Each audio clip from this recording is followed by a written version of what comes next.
Hello, everyone. How's it going? Welcome. Kamala all the way, dude. I love Terrace. She's a great candidate.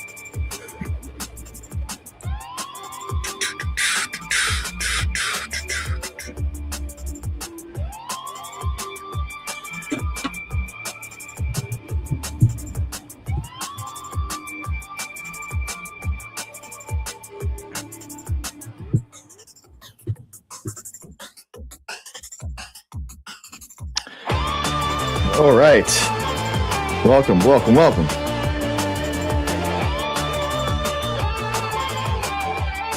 Hey, what's up? Hey, Neil. How's it going, man? Hey, Hazel.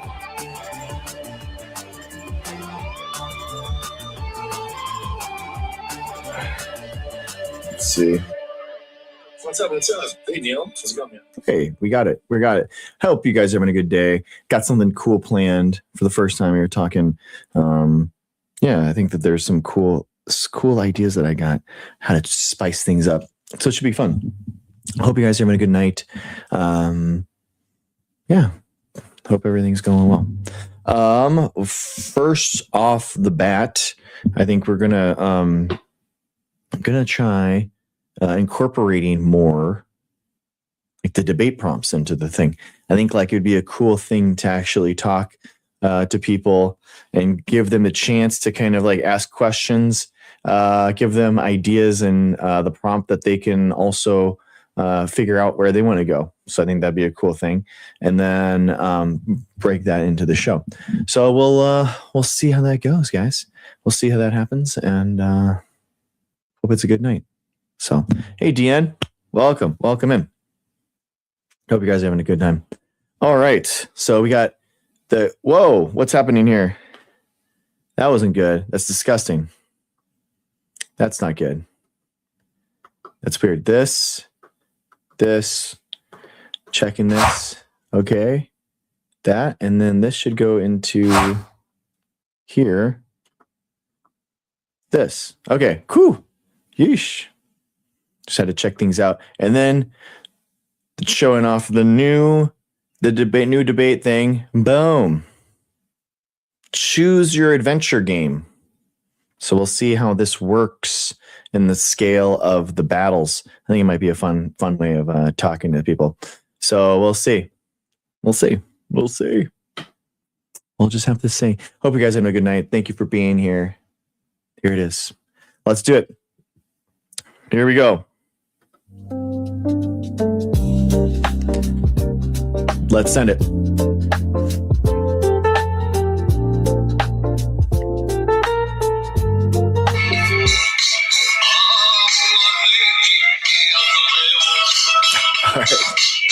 All right. Well, we'll find it. We'll find another one. Oh my God. All right, here we go, guys. Here we go.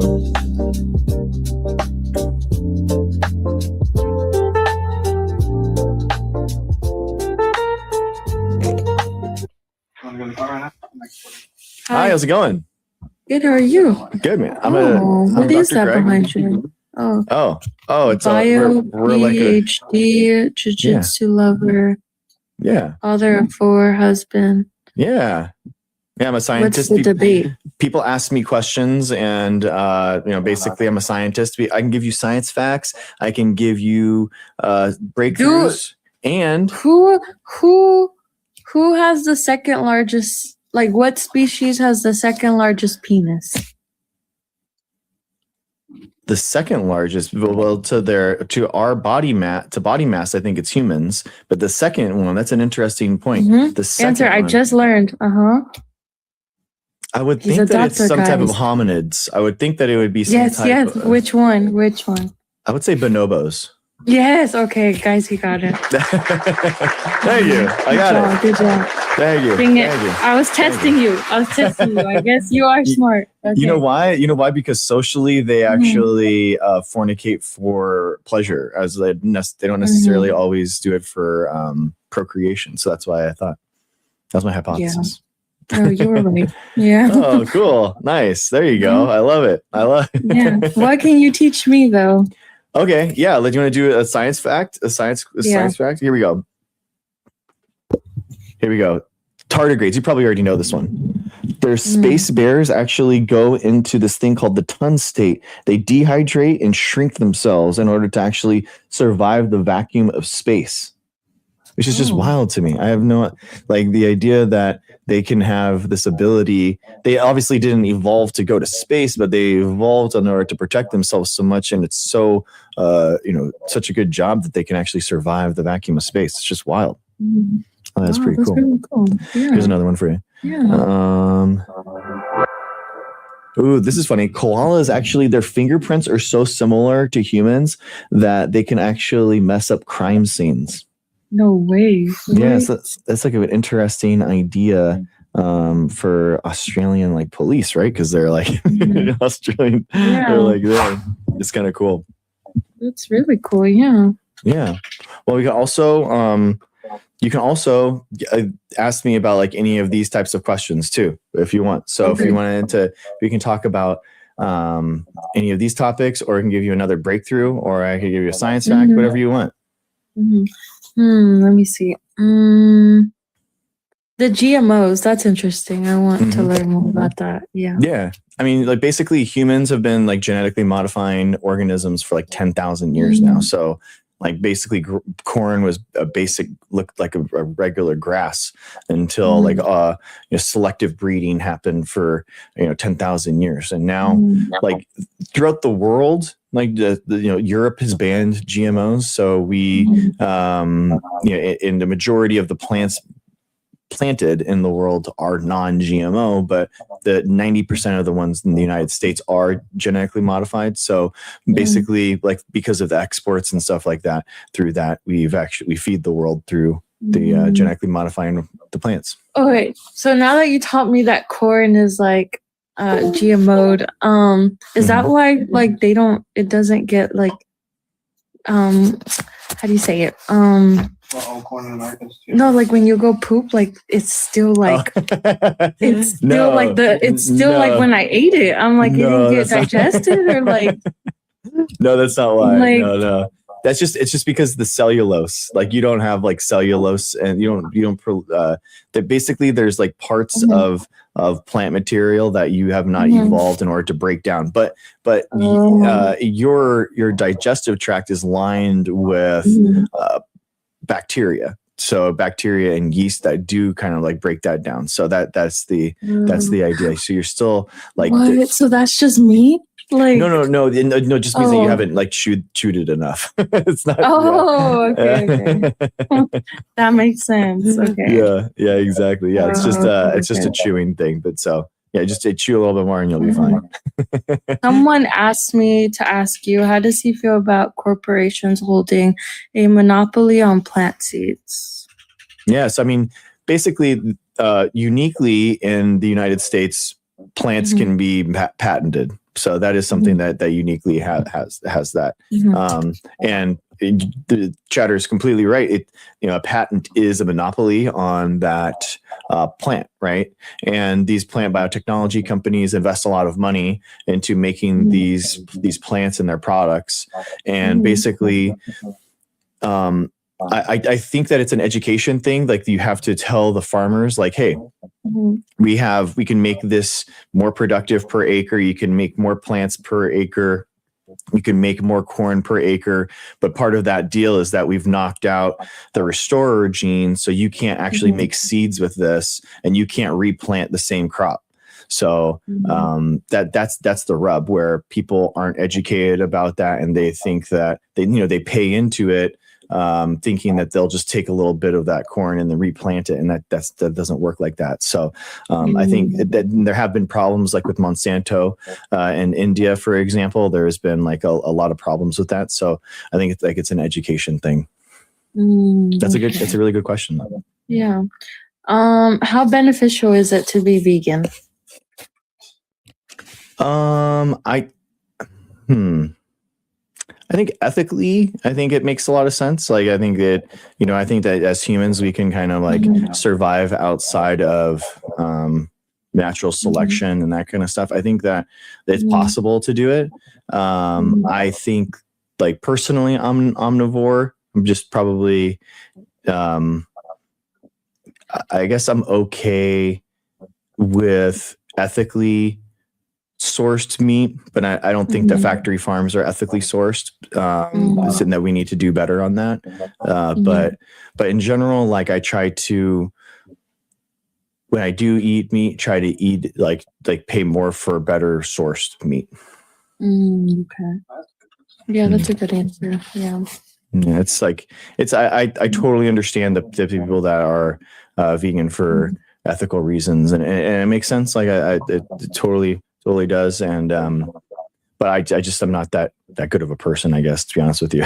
It's just you know, so I just succumb to it.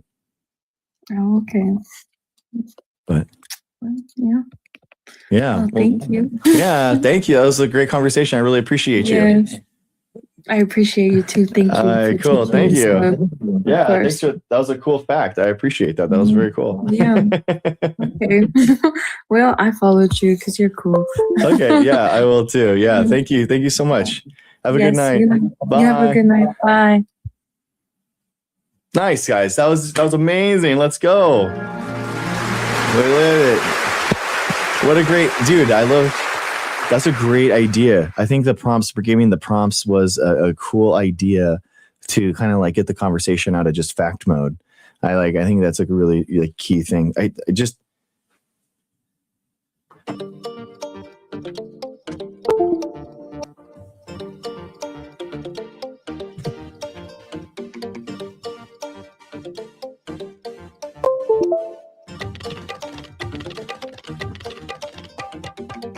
I'm like having a problem with, hey, Heather.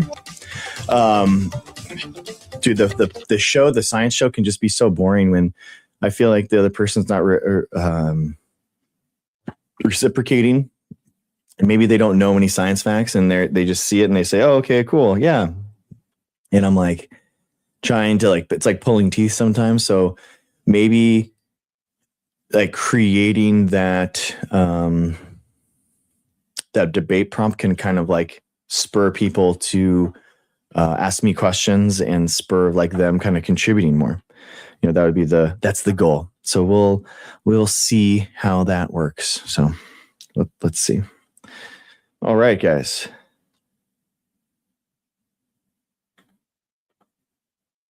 All right. Hey, Michelle. All right, let's try it again, guys. Here we go. 3, 2, 1. Yeah, that was Heather. Yeah.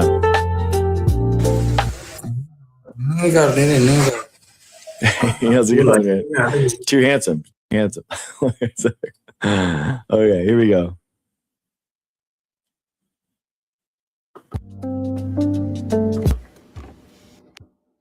I don't know, bro. GG's.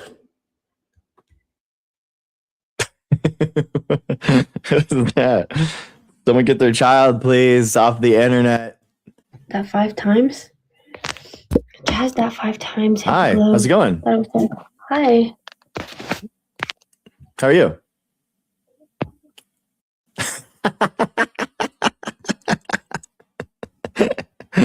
Okay, bye. All right, here we go. Austin. I use my TikTok. All right. What's up, guys? What is it? Oh, what's up? Oh, you popping though? Yeah, dude. I mean, you're on. World famous. What's happening? We on the Greg show. Bro, yeah, you're on the Dr. Greg show, man. How's it going? What's happening? Talk to me, Dr. Greg. Bro, What's yeah, happening? dude. I bring you the coolest things in the world that are happening, like science news, science facts, or any of I'm these. a rapper. Or you Let can me ask let you me any of know. these questions. No, I'm not gonna ask you something. I'm gonna make a statement before you ask me a question. Okay. We didn't land on Plymouth Rock. Plymouth Rock landed on us. Dang. Yeah. Yeah. You feel me? Yeah. I feel that. They brought us here Yeah. and took everything from us.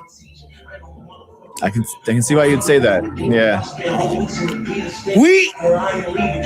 We built this shit. Mm-hmm. And you know about we, I'm talking about we. Yeah. Us. this. Yeah, bro. This beautiful skin. It's true. They stole that. He agreed because it's true. Now and with Mexicans, they trying to take us out of America. Cancel this nigga. They trying to put us out, but y'all trying to come here. Nigga, fuck We him, trying to nigga. get about this bitch. Why y'all? What's going on? He still No, calling on Plymouth let's Rock. talk about it then. Fuck Plymouth Rock. That shit off. man. I'm Cancel speaking this all nigga. facts though. Cancel this I nigga. We don't think, want to like, be here, but y'all him. trying to be here. I think Y'all trying to come over here. We don't even want to be here. We trying to take over Columbus, Ohio. Hold on, let Dr. Greg talk. Yeah, bro. I think like not enough people talk about like what you're talking about, man. There's like 1 million people that died on the slave ships coming over, man. Yes, sir. So that's I think it's like awful. 400 years. Yeah, it's awful, man. It really is. But you know what? Being black and being a male with 2 strikes already. Oh shit. I'm Most sorry, people man. don't ever understand that though. I go outside my house with this on and get pulled over just going to the store though. Most people don't ever understand that shit, how we really live. Everybody think you see this color, you get scared.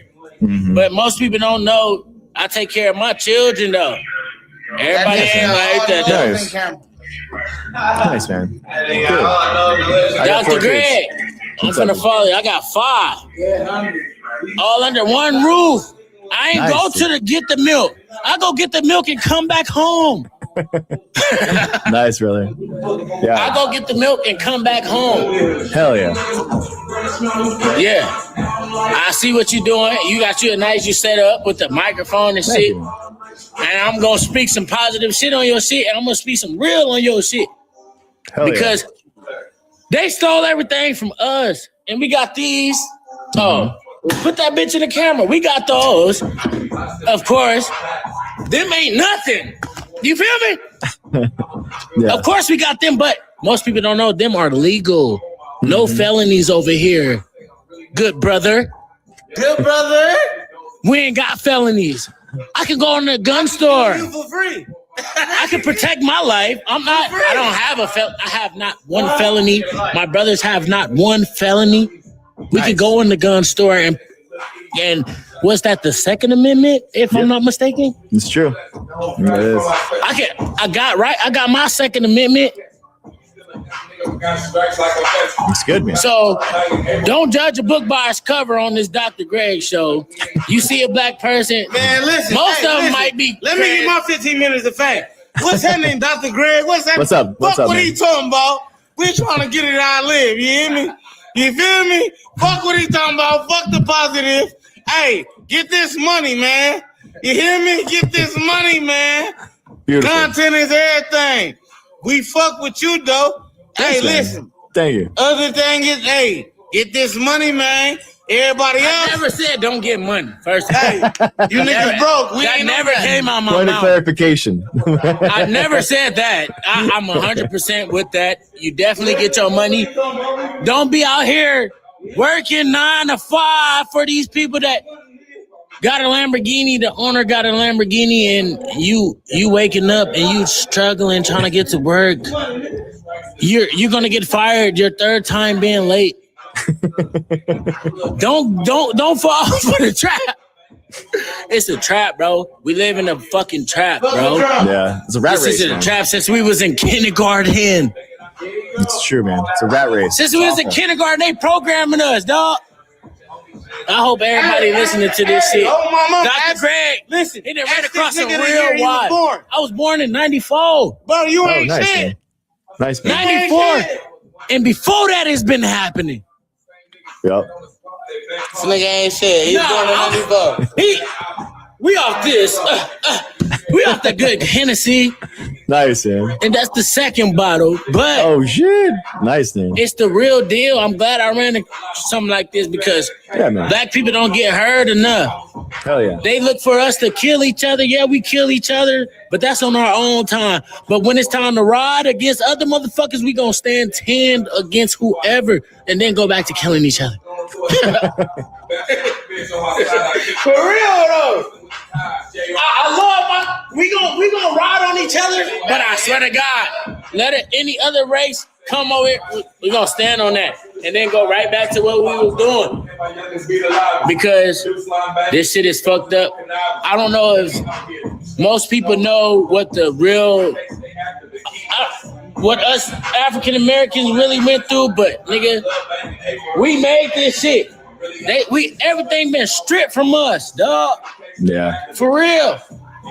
You might have needed to hear this shit, Dr. Greg. You might have ran into this shit for a real reason. Hope you recording it. Hope you put this shit on YouTube. I followed you. It is, man. It's on YouTube. Yeah. I'm gonna definitely look into you because I swear. This is where it's at. We in Las Vegas at that. Oh, I'm nice, in Las man. Vegas with it at that 24-hour city. Nice, man. Come on, dog. Vegas is good. And I'm up here with it, though. Hell yeah. And I have no felonies, though.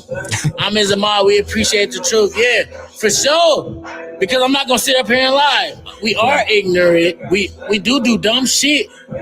But we all do. But everything that you got comes from us. And no offense, Dr. Greg, for my next statement. No offense to no other race.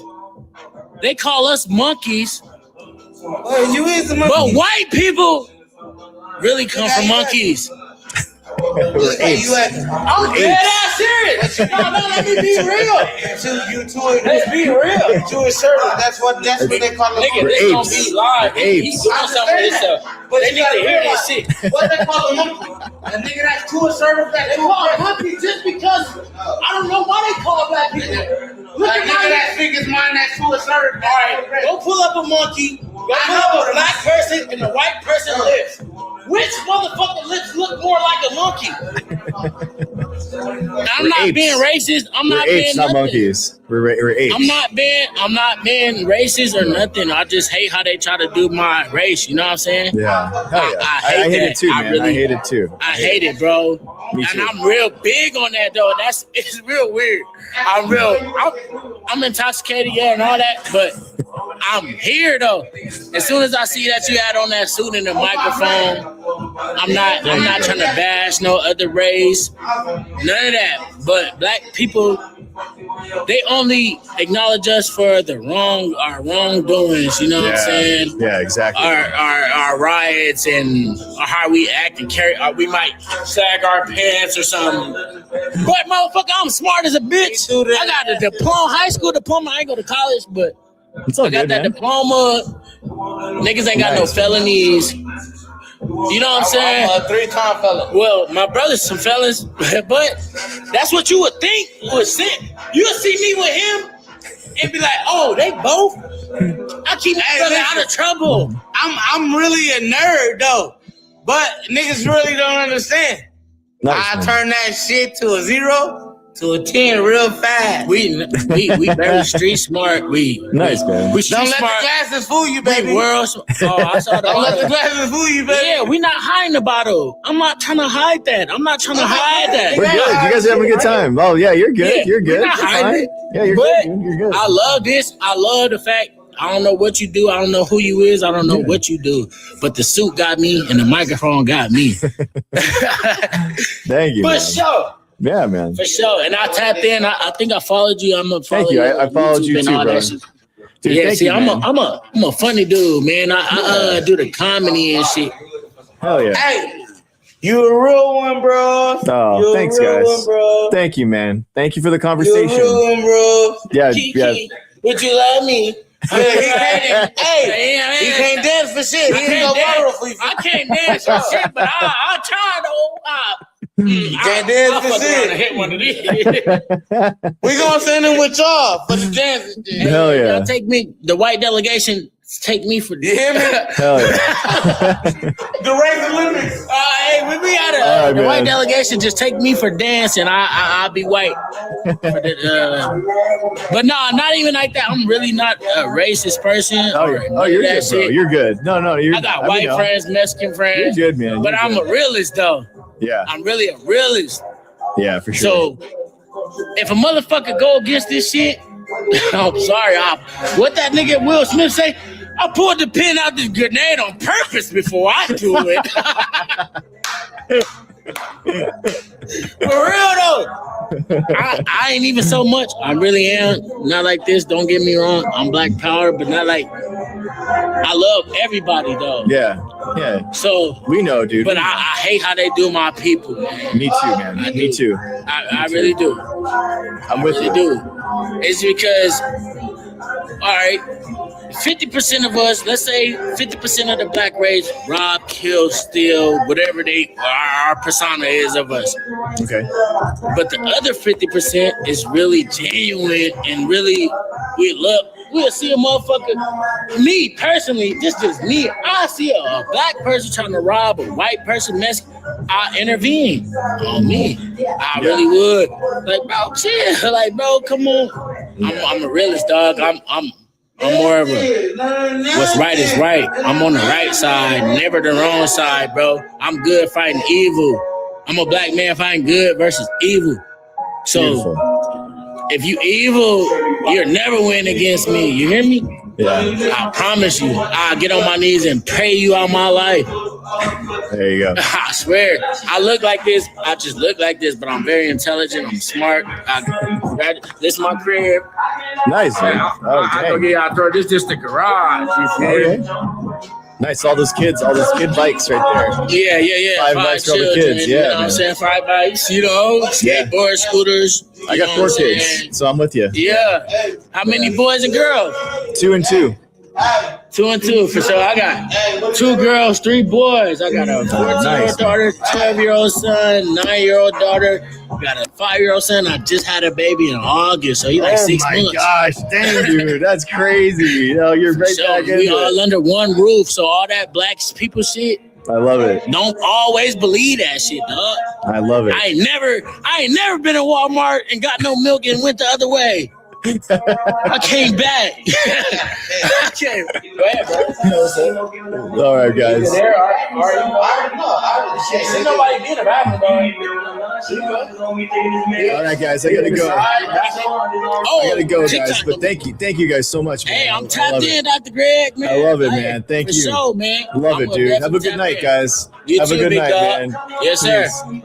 Love it. Dude, how cool, man. Dude, that's what I'm talking about, dude. The co-host stuff, like you can have those interactions that are so fun. Like people that are being so genuinely like true to themselves, and it's beautiful. You know, like I think that's just so cool. That is really funny. Really, they're just having guys vibing, having a good time. You know, I think it's just such a cool thing to be able to come in on. You know, yeah. Thanks, guys. Hey, thank you for doing the likes. Thank you for doing the reposts, the all of the heart me's. Thank you, guys. The heart me's are really good. I know. Yeah. What a vibe. Cool vibe. Exactly. No one. That's what I was thinking too. It's like guys that are just having a good time. Appreciate them letting us hang out for a little bit, you know? Love it. All right, guys, let's get, here we go.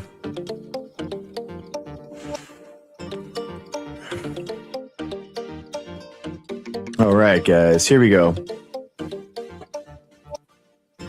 Let's do this.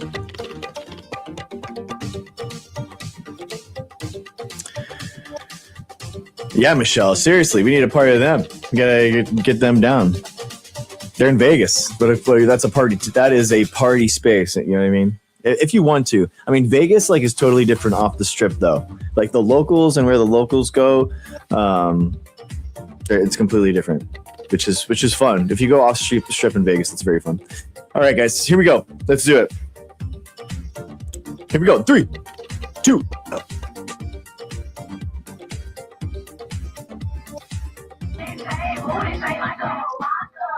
Hi, how's it going?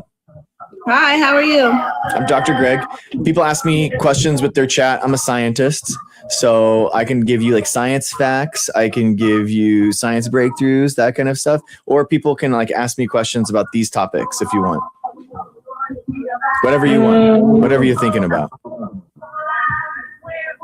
Let's see. GMOs. Okay. Yeah. So humans have basically been genetically modifying our food for like about 10,000 years. So we've been like through farming, we have like created like corn, for example, that has been genetically modified over generations and generations. Recently, since like the 90s, we've done molecular biology in order to specifically change genes in plants. So we like basically changed individual genes as opposed to changing like a ton of different genes in those breedings. So it's still like similar in the fact that we are genetically modifying things, but as we and through molecular biology, we're getting more and more targeted and specific in our editing. Okay. Yeah. Cool. Hey, do you want to do a science fact too? Okay. Cool. Let's see what we got. Oh, this is a cool one. Venus flytraps. So they actually have two little hairs here of Venus flytrap, and both of these actually have to be triggered in order for the Venus flytrap to close. So if you only touch one, and this is actually an experiment that you did, and I did in community college, and that the Venus flytrap doesn't want to close if only one is triggered, because then they're less likely to, eat the fly. But if both things are triggered, it's firmly in the center. And, because basically, spending that energy in order to collapse costs them, metabolic energy. So basically both of them get triggered, and then the digestion begins. So that's how it works. That's pretty cool. Yeah. Cool. Yeah. So you said both of the top and the bottom basically have to be irritated. That's what you said? Yeah. Like, so in the middle of like the clamshell thing, there's two little hairs, and you can you can take like a little, a tip or something and just move one of them and nothing happens. But as soon as you hit both of them, boom, they both okay. They both have to go. It's just to save energy for them, because if every single time something came through, it's like they'd be snapping all the time. But yeah, that's really cool. There's like basically those type of plants have evolved in nitrogen depleted areas. So areas where like it's really boggy, it's really like nitrogen poor, and basically they are eating those flies and those organisms in order to get the nitrogen that they need in order to live, because plants need three main nutrients, macronutrients: nitrogen, potassium, and phosphorus. So nitrogen being, most of the time plants actually get it from the atmosphere, and they have bacteria that live in their roots, and the bacteria takes nitrogen from the gas and creates nitrate out of it. But if it's a boggy kind of like wet, think like marshy like atmosphere, with their in their roots, they're not going to have those bacteria. They're not going to be able to do that. So they need to get the nitrogen in other areas. Yeah, it's pretty cool. I learned something. I thought it was the little eyelashes at the tips that had to be touched. Yeah, those are basically kind of like the things that stop things from moving, out. And that kind of like closes it in so that they can't move. But there's like a little, and it's actually really small. You'd be surprised. Like it's not one of those big green things on the edges. It's one of the, it's exactly. Yeah. It's a little hair on the inside. Yeah. There's also like pitcher plants. Have you ever seen those? Picture plants? Pitcher plants. So basically they're shaped like a pitcher, and they have like a really big bulbous like bottom, and then they have like a narrowing inside, like at the top. And as it's sweet for the fly. So as it comes in and it lands on there, it's like investigating the sweet smell, right? But then there's basically kind of like a slick, gooey substance that the plant puts out. I think I know what you're talking about. Yeah, that makes like the fly drop down, and then there's a huge vat of stuff that digests the fly inside there. I think I know what you're talking about. Yeah, it's really cool. Both of them evolved in the same way. You can actually keep them, for like house plants. They're actually kind of cool. You can do that. So kind of like an interesting. The pitcher plants are really cool. We kept some for I'm gonna look it up. Pitcher. pitcher. Yeah, Pitcher. Yeah. Yeah, they look really cool. They're really easy to keep. You can supplement with nitrogen. You don't have to like feed them flies or anything. But like, if you find a fly and you kill it and you can feed it into I gotta see it. I want them to catch it by itself. That's the problem. Yeah, it will. I mean, they'll fall in. Yeah, they will. So what's the best place to keep them? Like by the window? It needs soft light. It doesn't need a ton of light. Yeah, that's another cool part about it. Yeah, they're just like really soft. I can't keep lights. too much of plants alive. I tried. Yeah, I need ones that want to survive. yeah. That would be an interesting one to try for sure. Yeah. Well, awesome. Thank you for it was nice chatting with you. Yeah, nice meeting with you. Nice meeting you. Have a good one. You too. Nice. What's up, YDN Gaming? How's it going, man? What's up, dude? What's up, man? All right. I wouldn't want to compete for a picture plant. I know. Imagine if you had your house spider and you bring home a pitcher plant or a Venus flytrap. You'd be like, what? Yeah. Oh yeah, I know, YDN. Yeah, I know, man. All right, guys. Let's do it. Ready? Here we go. Let's do it. 3, 2, 1.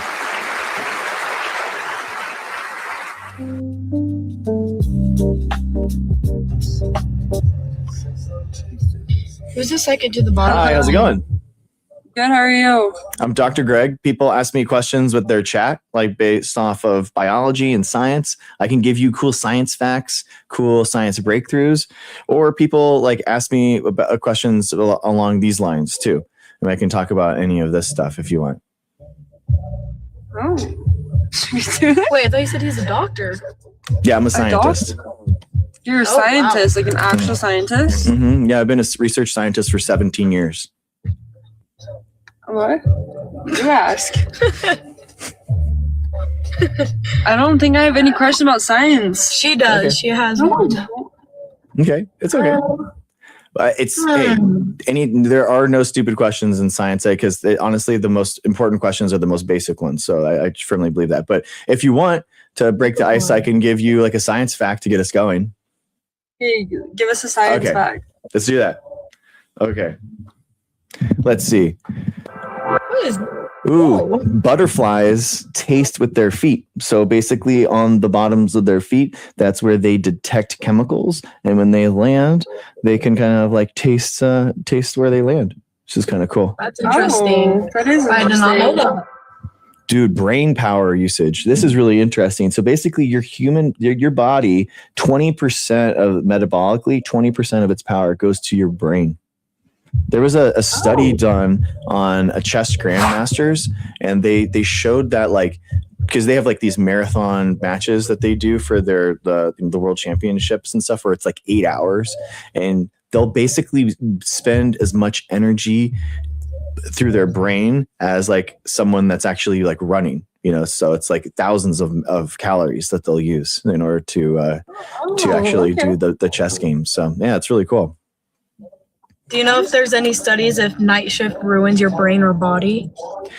It's funny you ask that. My wife is a night shift nurse. So I definitely think that it's probably not ideal. I mean, there is probably, switching back and forth. I think that you could probably like get into it where you were like nocturnal, but the problem is like switching back on your regular days where now you're like going without sleep purposefully, or it's just hard to, constantly switch back, I would think. So I don't know. I would assume that there are some studies that show that it's probably not great for you. Okay. See, my chat is wondering about Adderall medication. Mm-hmm. I mean, so I'm not a medical doctor, but I mean, for a lot of people, it's a huge quality of life improvement, and I think that we can't like discount it. I think that it's really important to do it in moderation, though, kind of like do the minimal effective dose, because with anything like that, you can kind of get into a cycle of kind of just like doing more, making you not sleep as well. So you get tired, so you do more, and it kind of is like a spiraling thing. I mean, that's what I had a problem with when I was trying with that with grad school and stuff like that. It kind of it wasn't good for me, so I had to break from it. But yeah, it's I think that for a lot of people though, it's a huge quality of life improvement. Yeah. I used to take Adderall, but I don't like it. I like methylphenidate better. Okay, nice, good. Nice. Yeah, there's a lot of Vyvanse. There's a lot of other like options and stuff. There's actually one that I was just reading about. It's in like Japan that they have. It's a new like mechanism that they had just researched. And it's supposed to be like coming to the United States in the next like year or something. So I think that would be kind of like interesting. So yeah, I think that there's just different ways, different medications, trying them different ones. Being honest with your psychiatrist, saying like, being honest with your side effects, that's going to like always be the best course of action, I think. Okay. Someone said, ask him how I can age backwards without surgery. I don't know. I mean, I think like if you don't use it, you lose it kind of thing. So just trying to, I feel younger now. I'm 39, but I feel like in better shape now than I did like in my 20s, because I'm like doing jujitsu and I kind of have a purpose, in my working out, where I have like, this is what I want to do. So I purposefully am like eating better. I'm like weightlifting so I can get better at jujitsu and like, adding walks in so that I can, cut weight and that kind of stuff. So it's kind of like, I think having that goal in mind can kind of help you focus other ways, and then your health can kind of just improve and you can feel younger when you do that. Okay. Someone also said, is gut health more important than brain health? Oh, they're tied. That's actually a really good question. So the gut-brain connection is like one of the hottest subjects in microbiology right now. I actually have a thing right here on this. So basically, hopefully you can see this, but the brain is connected to the gut microbiome, and you actually get a lot of different stuff from this. You get like serotonin and things from the gut. And then you can basically the gut interacts with the lining of your large and small intestine, and the large and small intestine cells then go back to your brain. So it's kind of like a huge like signaling pathway for that connection, because you are 50% human. If you took all your cells in your body and you counted them like bacteria, human, like you are only 50% human. It's because of all the bacteria in your gut. And so it plays a huge role in like your mental health, like for sure. Okay. So if I'm 50% human, what other am I? What's the other 50%? Bacteria. Your other 50% is bacteria. Yeah. It's because there's so much of it in your large and small intestine. Yeah, I mean, there's like 30 feet of large and small intestine, and it's even categorized differently. So different types of bacteria will actually be in different stages of the metabolic pathway, the breakdown. So it's really interesting. Okay. It's 50% by cell count. So not by mass, but like cell count. So if you counted the cells, like human, bacteria, like obviously there's the cells like for human cells and like are a little bit larger. So, but bacteria are just really small, and there's a lot of them in your gut. Okay. That's interesting. Someone said, will liquor ruin your gut lining in your early 20s? I mean, in moderation, I think that you're fine, but I don't know if it's gonna. Yeah, that'd be the big thing. I mean, in my 20s, I was like socially drinking, so I think it's gonna be okay. But for some people, drinking a lot. I think the problem there is like kind of just you're not. doing like active things afterwards. I think that would be the big thing, and it's really it costs a lot in order to like break it down. Like ethanol is hard to break down for your body, so it's tough. What you know about drinking so much Red Bulls for your heart? I think like so for like artificial sweeteners and stuff, I think that there's some pretty good evidence to show that it's okay in moderation. It's not going to like make you obese, or it's not like a poison or anything like that. But if you're just like having multiple a day, then that's kind of like its own problem. But I try to like have that kind of stuff as kind of like a treat. Like I would see it as the same as like having a piece of cake. So you're not going to eat cake every day. You shouldn't like drink Red Bull every day. But if I'm like, yeah, I mean, I would try to moderate that with like maybe try like sparkling water or something like that. So then it's like a refreshing like water, so then it's sudsy. It's kind of like refreshing, but it doesn't have everything else associated with it. What about sodas? We live in Utah, so soda's like a big thing. So that's where the Mormons are, and you can't drink. Yeah, that's so funny. We're mid season 2 on Mormon Wives, the Real Lives of Mormon Wives. So we're the soda parties. My cousin's the nanny for one of them. Oh, that's wild. So so I think like definitely if I could, I would always pick like the diet if I could. You have to be consciously realizing that you're going to be having a lot of sugar with something like that. So it's like you have to think about that. Like those are real calories, and you can definitely have like too much of it, and you're going to gain weight if you have too much of it, right? I think that's the thing. Maybe you're like, you have space in your diet that day for 400 calories of a sugary drink, then maybe you do. But that I personally, I always choose like the diet versions of Cokes if I can. Okay. And then someone said, "What? Oh, is it true Tylenol's bad, like Trump says?" No, that's not. That's completely fake. And so vaccines are safe and effective. Vaccines do not cause autism. Like these are completely debunked, like been studied for a really long time. And it's specifically right now in the United States, we have a huge outbreak, an epidemic of measles in this country right now.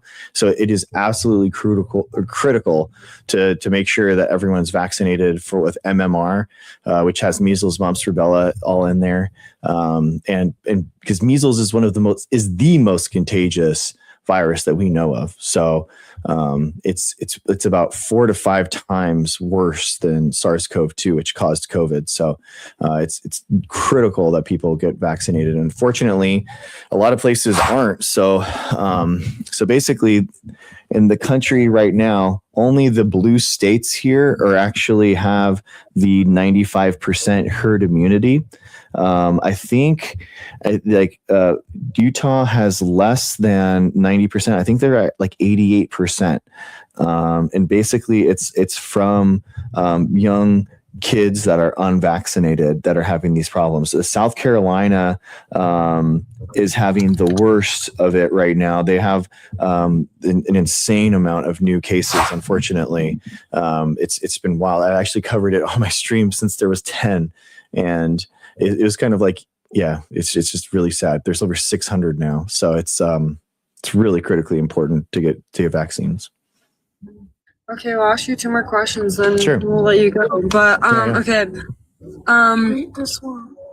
Okay, it's like I want to ask, what do you think about like peptides? They are, specifically is it MT2 or something? It's like the tanning one that makes you really tan. I don't know about that one. I mean, I know like, so in jiu-jitsu, like they're the really popular ones are like the BPC and that 157 or whatever. I mean, I think like, so they're going to have impacts that are beneficial, for at least for the sports and performance ones. Like that's the ones that I know about. I mean, they're going to have like some, a 10%, 15% increase. But like, if you aren't optimized to that point, you're not going to notice the difference, right? Like if you're not sleeping well, you're not getting your body weight in pounds and grams of protein a day. If you're not, you're not kind of optimized your fitness in terms of like weightlifting, and then you add this peptide in, it's just going to cost you a lot of money, and it's not going to necessarily benefit you a ton.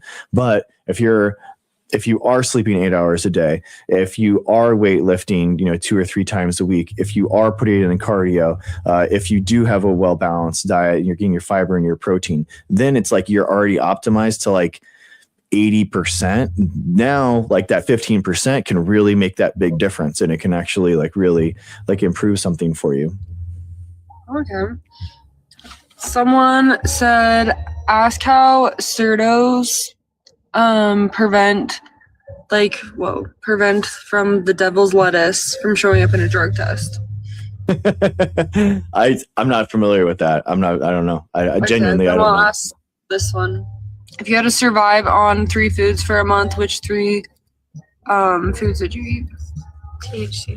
Oh, THC. I thought he was saying the.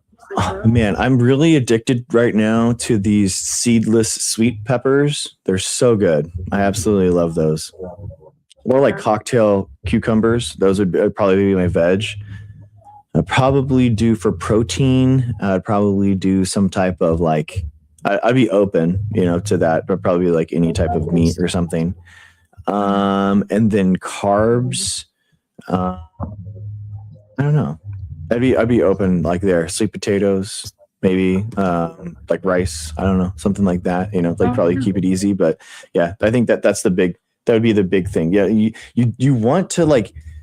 And so how I structure my diet is like I have 200. Like I weigh 185, so I try to get like 190 grams of protein a day, and then get my fiber in, and then like. That's kind of like what I aim for. And then I use Macro Factor, which is an app that makes it super easy now. If you've never tried like actually tracking your food, you should try it now, because like it's way better than MyFitnessPal. Like back in the day, you used to have to do like the scanning, and you used to like scan it in like it was you can do that, but you can also now with AI, you can just take a picture of what your plate, and then it just automatically calculates it for you. So it recognizes it what it is, and you're like, yeah, it's a chicken, rice, and Brussels sprout dish, and it's like, okay, and it looks like what it is, and boom, it calculates it for you. So it's not going to get it perfectly right, but within 10% or whatever, you can like do a really good job with that. And then like you want to focus on the grams of protein first, because that's what actually satiates you. Like that's what actually like makes you feel full, and then everything else kind of falls in line. Like carbs, you're going to get enough. I don't think that you really need to like eat, like look out for carbs, and fats too. I just kind of like I think it just kind of like falls in line. They're pretty easy to get. So that I think that's the most important thing. The protein and fiber is like number 1 and 2 for me. Okay. Are those like, what's the shots you give to lose weight or something? Oh, something. Are those even like real? GLP-1, yeah, it absolutely is. They're amazing. Yeah, it's actually really interesting. So aren't they like harming? Not even good for you. Well, I've heard that like if you do like high doses of them and then like lose the weight and don't really put any effort in, like you'll gain the weight back. Yeah. Yeah. So what happens is that it basically makes you feel full when you haven't eaten. So what happens is people don't eat their protein. They aren't weightlifting. So when your body is starving, what happens is that it grabs what it can from the most readily available things. And that's your muscles. So because your muscles are really good energy sources, they have a ton of like what you need. They're basically your body's checking account, and your savings account is your adipose tissue, your fat. So it's not gonna, it's just gonna spend from your checking account until it's done. It's not gonna transfer money from your savings account to your checking account, right? So what you need to tell your body is like, by weightlifting, but progressive overload. This is why like weightlifting, this is why more than just bodybuilders are weightlifting now. Like a lot of women and a lot of people on GLP-1 agonists are doing this. It's because it's like, you're telling your body like, we are in starvation mode, but we need this muscle. You cannot use this money. You have to pull from the savings. So and that's crucial when you're losing the weight on GLP-1 agonists, because, or just in general, because muscle basically costs more money to spend, like in order to keep. Like it's easy and cheap to keep the fat, right? But you want the expensive, high burn rate muscles, because when you drop that weight, what's going to happen is you're going to be hungry, right? But you want it to be hungry in a state where you have a lot of muscles, because your body, your metabolism is going to be high. So this is what happens. This is what people talk about when it's like, oh, I've crash dieted, I've lost all my muscle weight, and now I'm really hungry and I'm eating in order to keep what? Fat around? Like it's awful. Like you want to basically, your goal is to lose that weight, but have it be fat that you're losing, and at the end of it, you keep your muscle. So that you basically, in my opinion, honestly, anyone that's on GLP-1 agonists like should be prescribed like weightlifting. So weightlifting is the best way that you can tell your body. And the thing is like, people get way too much into this. Like 2 times a week, full body. That's all you need. Like that's going to get you to 75% efficiency. If you want to, get into it, you want to start going 3, 4 times, 5 times a week, then it's like, okay, you're going to get from that 75% efficiency up to like a 90%. And then you could do twice a day to get that from that 90% to 100. You know what I mean? So you don't need to work out or be a gym rat in order to do this. You just need to do a full body workout twice a week and really push yourself, like go to failure, so you're on your heart rate, it's like you're feeling it, it's like 140, 150, and you're sweating and you're getting it going. But we're talking like 2 hours a week. That's really all you need. Just do big compound movements, bench press, squats, deadlifts. I mean, those are the really core ones. Pull-ups, pull-up bar, those are like the big ones. And it gets like all big compound movements is really all you need in order to do it. Okay. Sweet. I guess I have one last one and then we'll let you go. Yeah. What do you think of digestive enzyme pills? I mean, so a lot of that stuff is like, are you talking about like prebiotics and Yeah. Uh-huh. Yeah. I mean, so what you need is you want like actual active culture stuff. So like what happens is a lot of the prebiotic things are basically a bacteria food.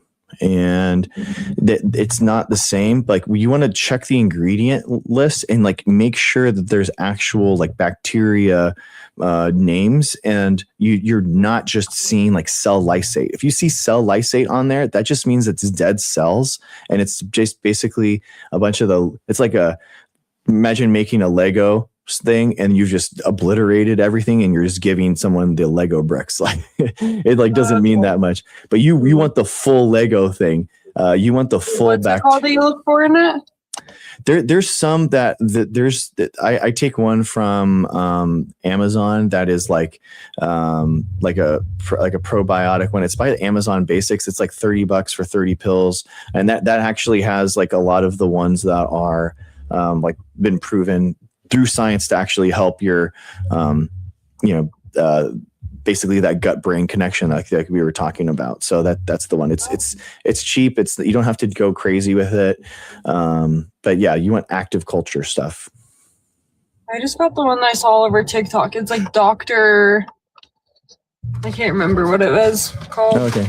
Yeah. I mean, it can be super easy. It can be, I think it was like the brand name was like V3 or something, but then I saw the Amazon Basics one and it had the exact same species, Wow. but it was just like cheaper and like easier. So, but yeah, but think about when you're eating veg. So when you're eating that plant fiber, you're also you're eating for your gut. That is crucial to think about. Like when you're, that type of plant fiber and stuff is obviously going to make you feel full, and you're going to, eat less calories than having a Snickers bar or something. But on top of that, your digestive system, all those bacteria that are in your gut are going to have way better of a time with the plant material than it is for your Snickers bar. So I really actually try to think about like, hey, like when I'm trying to think about like when the kids are getting donuts or something, and I'm like, that's going to make me happy now, but it's going to make my gut sad later. And I can have like this thing over here that is like, it's veg, and it's literally I'm eating like those seedless sweet peppers when the kids are eating donuts or something. And I'm like, man, my gut's going to be so much more happier with this. So you can try to think about that little, like, thought clues that can kind of like push you in the right direction. Perfect. Well, thank you so much. Yeah, it was great talking to you. I appreciate you. I'll drop you a follow. I'll drop you one too. Cool. Well, thank you so much. Have a good night. You Thank you as well. Bye. Bye. Nice. Guys, we're doing it. Amazing. That was amazing. Thank you. That was so good. That was awesome. Dude, I hear it. I hear you guys. I hear you guys. Everyone's The psyched. world famous, That's what this is. the That's world famous Dr. Greg That's Show. what it is. You're right. That's what it is. Thank you guys. Hey, Bobby, how's it going? Hazel, F on. Hey. Lol Cow Clips, how's it going? How are you? Oh, thank you.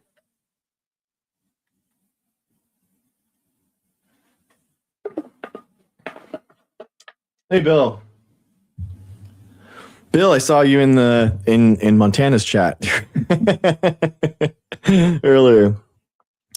If you want to help with gut microbiome, can you rice water? Keep your water from washing rice. Oh, okay. Interesting. I never thought about that.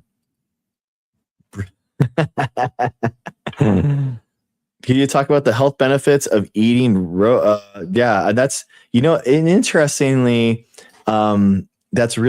that's everyone's RFK is to the expert on that.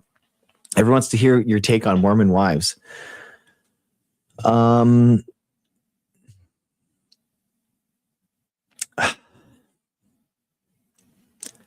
think okay, so one,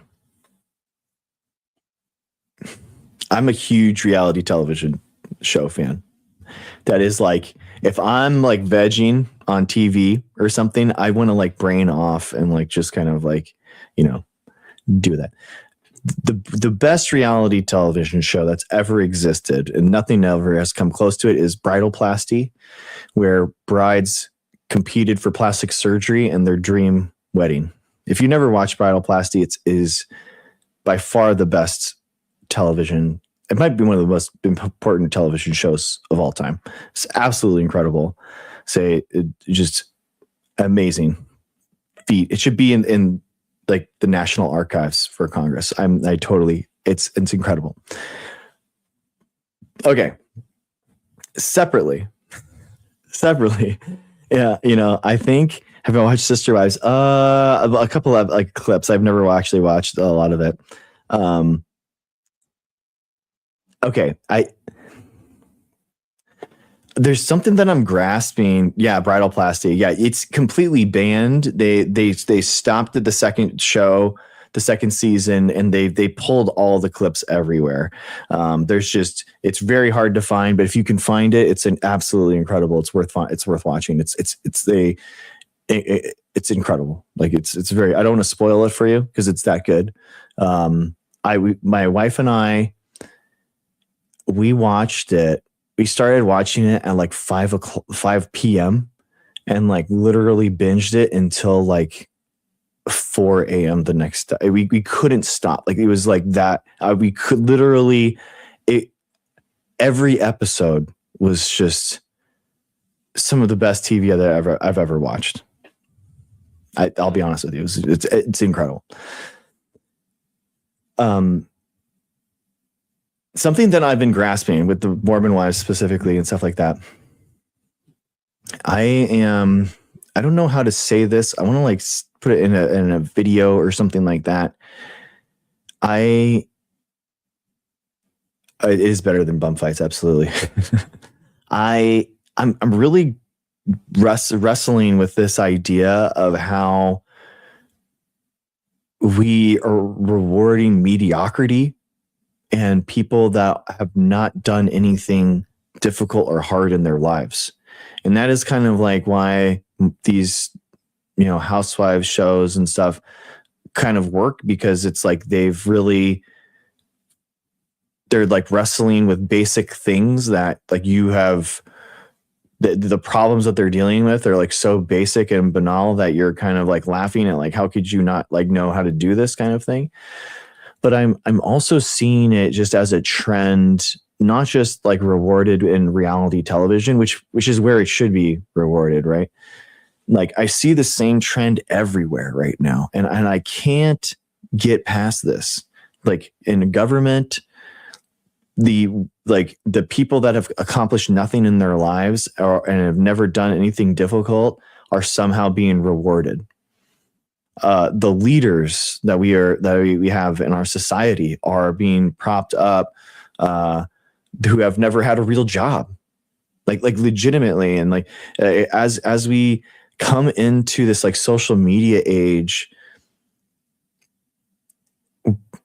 the last 10 years, like social media has really taken over the zeitgeist of like where culture is. So what happens is that you have now like mid-20s media influencers who have in their lives never had a real job, and they're like in their mid-20s and they've just never actually completed anything in their life that is like hard or difficult or is a benefit to society at all. And those people now, like, and it's really troubling for me how it's so pervasive.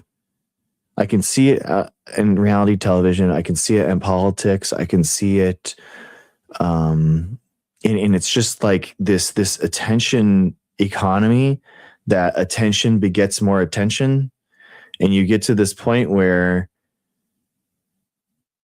you're just famous for being famous. Like back in the day, like we used to laugh at like Paris Hilton because everyone's like, how did she get famous? What would she do to get famous? And now like everyone is Paris Hilton, basically. Like our leaders, our political leaders, our social media leaders, our political commentary leaders, even the people on these apps, guys, like they're not educated about civics. They have no idea what's going on, and they're sitting here making commentary about politics, and you're like, you have no idea. Like you genuinely have no idea what you're talking about. Like you have no idea, and you're sitting here with millions of followers, and you're telling people what to do, and you're having impacts on society and politics and elections. Meanwhile, you've never actually wrestled with any of the problems that normal people do. You've never lived paycheck to paycheck. You've never felt what it's like to actually work 9 to 5 or wake up at 3:30 in order to work an opening shift, and then actually have to like cycle to go to school the same day, and then try to get something done or write an essay, or it's like it's just none of these things that we as normal people deal with every single day. Like these would be insurmountable for these people. This would be a week's work of work, and we as normal people deal with this stuff every day, multiple times a day.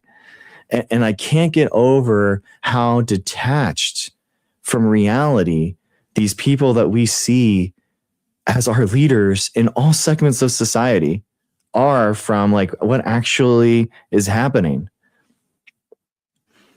And I can't, I get so frustrated with it. I get so frustrated with it. Like it's, so for the Real Housewives stuff, I'm watching it and being like, these people are where they should be. You know, like they're in their world and they have drama and they're dealing with it and they're, you know, they're living through it and they have like their own little clique and they have soda parties and stuff because they're all Mormon or whatever. And it's like, they're not the worst of society. You know what I mean? Like they are awesome in the fact that they're having fun and they have their community. And I think that's cool. That's awesome. But like, they're also not, but the problem is that there's people that are like that have the same level of education, the same flippant response to real problems that are deciding vaccine policy. Are deciding whether or not we should go to war. They're deciding on whether or not people should be like voting in an election. They're deciding on whether or not you should be voting for a candidate or not, and telling thousands and millions of people like what you should be doing. Like what? Like who?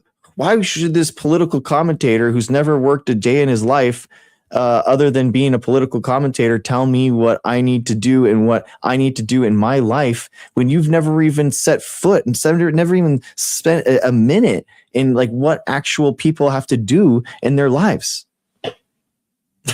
So I'm like, I am absolutely flabbergasted. I'm absolutely flabbergasted how in the United States culture we have rewarded the worst of us, how so many people now because of that strive for mediocrity, how people strive to not make zero difference, like make less than that. Like they literally want to they're just waiting for their handout, you know. And it's such a weird thing because like back in my day, you know, this was the Republican position was like, you know, Democrats are these big government people and Republicans are this individual well-being, you know, it's all up to you kind of thing. And I think like I grapple with like there are multiple me's, right? There's Dr. Greg here with you right now. There's degenerate gamer Greg that plays World of Warcraft 12 hours a day. There's Dad Greg that I just play with my kids and we just kind of like, you know what I mean? There's lots of different paths that like I can take or I could have taken in my life. You know, like I could be multiple people. You know what I mean? Like I've purposely created like the best version of myself in my brain and trying to like be a better person over time. You know, I'm a dramatically different person than I was at 18, at 25, 30, 35. I think I'm a better person now. Like I think I'm a better person. And I don't think that any of these people have ever gone through that work and trying to be a better person. I think that they're just, you know, a lot of these people that love this stuff are just waiting to what? I don't know. I don't know what it takes, what it would take in order to get them involved and doing things to benefit society. You know, it's a lot of like I just feel really old and out of touch, basically. You know what I mean? I just feel really old and out of touch, guys. And it's really sad because it's really frustrating. It's very frustrating. So, yeah, it is what it is. Yeah, toxic. Yeah, I think toxic masculinity is such an interesting thing because it's like I've been wrestling with that. What is masculinity? You know, and in my mind, it's like a smorgasbord of like grit, determination, trying to do things that are hard, that's not what you're supposed to do, but having the determination in order to get it done. And I think that that's why a lot of women nowadays don't see men as masculine. They see that in themselves. A lot of women right now who are forging their careers, going to college out of high school, that are taking on this world that wasn't designed for them, but now they have this structure and the capabilities of actually taking it to the next level. And they see a bunch of guys that are sitting there waiting for their government assigned girlfriend, their government assigned trad wife that is going to just sit there and what? Like none of these guys want to be fathers. You know, they just want to have kids as a status symbol. Like they're not like, they want to have a stay-at-home mom because it's like mom 2.0. Like their own mom. Like they don't want to like clean, they don't want to take care of themselves, and they want like that's what they want. They don't want to be fathers. It's like they don't know what that means. And so that's why I think that there's like this huge disconnect from women like seeing a bunch of these incel guys, because it's like, what are you striving for? Like mediocrity? Like what are you trying to be? Like uneducated trade school dude, which is fine. Like that's fine. But like, even if you're a plumber, be the best plumber that you can. What kind of fitting are people using? What kind of like new piping is the best for heat retention? How could you, create a more sustainable pipe?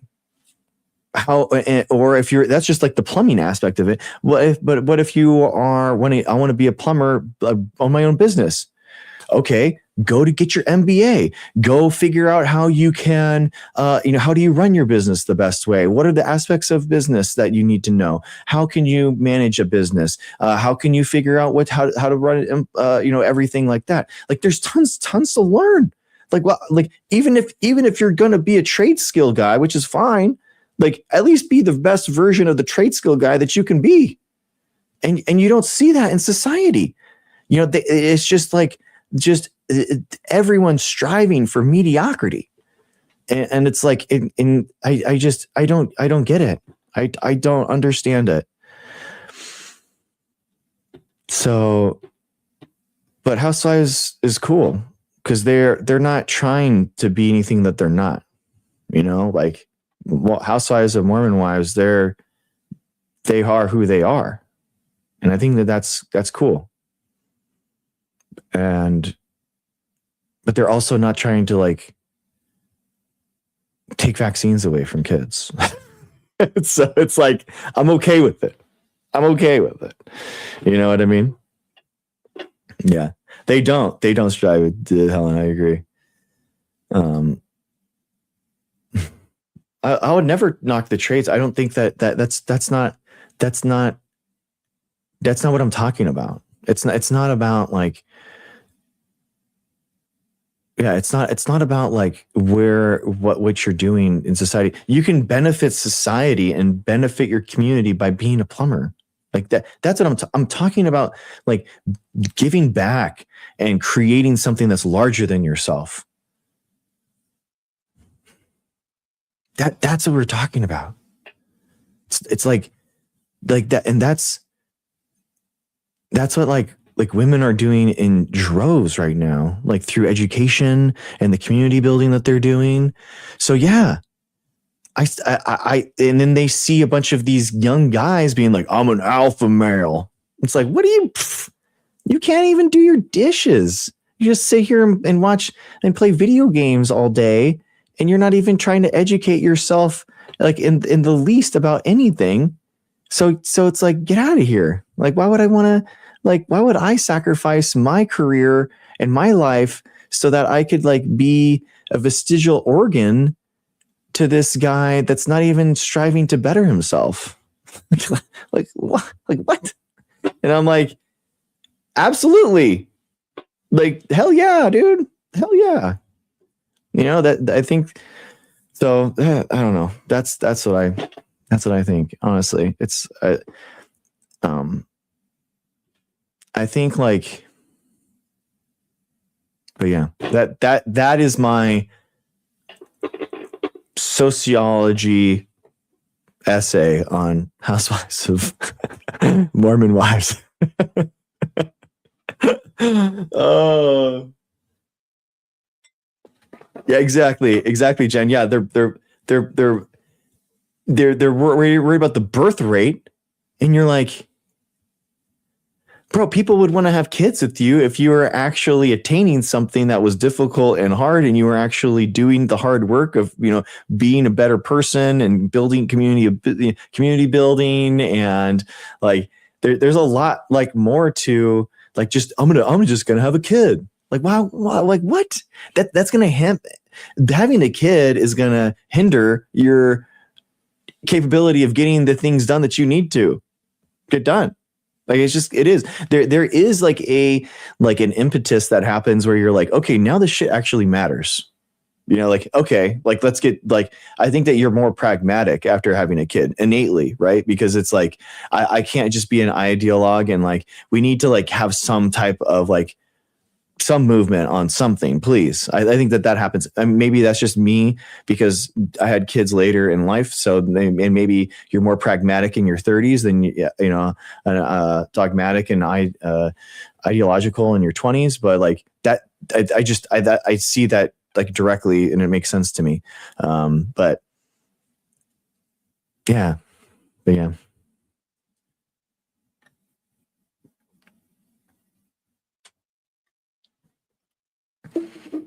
Yeah, Heather, exactly.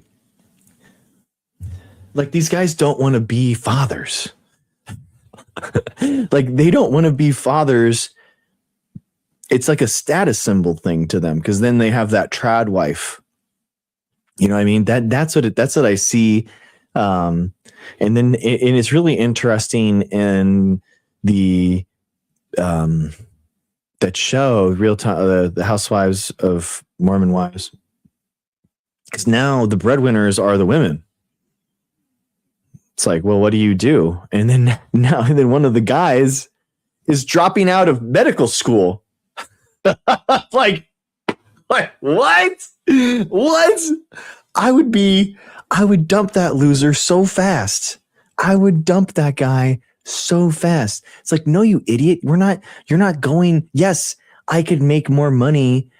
Like, as yes, I'm making more money than you, but now he is that's exactly what he's becoming, that vestigial organ. He is becoming the male anglerfish. Now he is sucked onto that the mother anglerfish, and that's it. He's just it's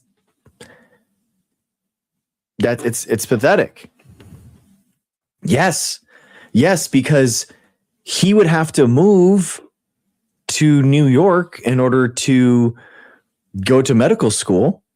And what's happening is that the wife was like, well, all the content and the TikTok stuff is in Utah. So they were going to move together to New York. And she just like really quickly was like, well, obviously this makes no sense because I make way more money than you. And I'm going to move back to Utah. And so they were separated. They were basically separated, Utah and medical school. And that's what it was. And then he basically was like, you know what, maybe I can put it on an indefinite hold. You're like, what? What, dude? Are you out of your mind? I like that is so pathetic. That is so pathetic. Like in my mind, yeah, you're separated during medical school. She's focusing on her TikTok social media stuff anyway, and like you're not doing the dude's trip to the Sody pop station. Like, what's up, guys? Hey, whoa, whoa, dude! Like wicked cream soda today, huh? Like, whoa, yeah, dude. Yo, like whatever they're like trying to impersonate someone from California 20 years ago, which is like the perpetual state of anyone in media. Just like just you add vocal fry, you just add vocal fry, and then you just act like people from Orange County like 30 years ago. Yeah, like be original, like do something pathetic. Yeah. So yeah, you miss out on those like dude's trip to the Sody pop station or walking around some park. I'm talking about how your wife's friends think you're a loser because they said she said nonsense. You lose out on that, and he didn't want to lose out on that. He didn't want to lose out on his chance to be in the reality television show. So he abandons medical school. What a loser! What a loser! Like the chance to actually contribute to society and to actually do something larger than himself, he just abandons at the first stop. It's just like, what? Come on, man.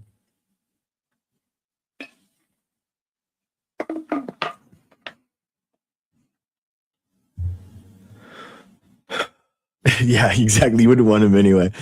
I know.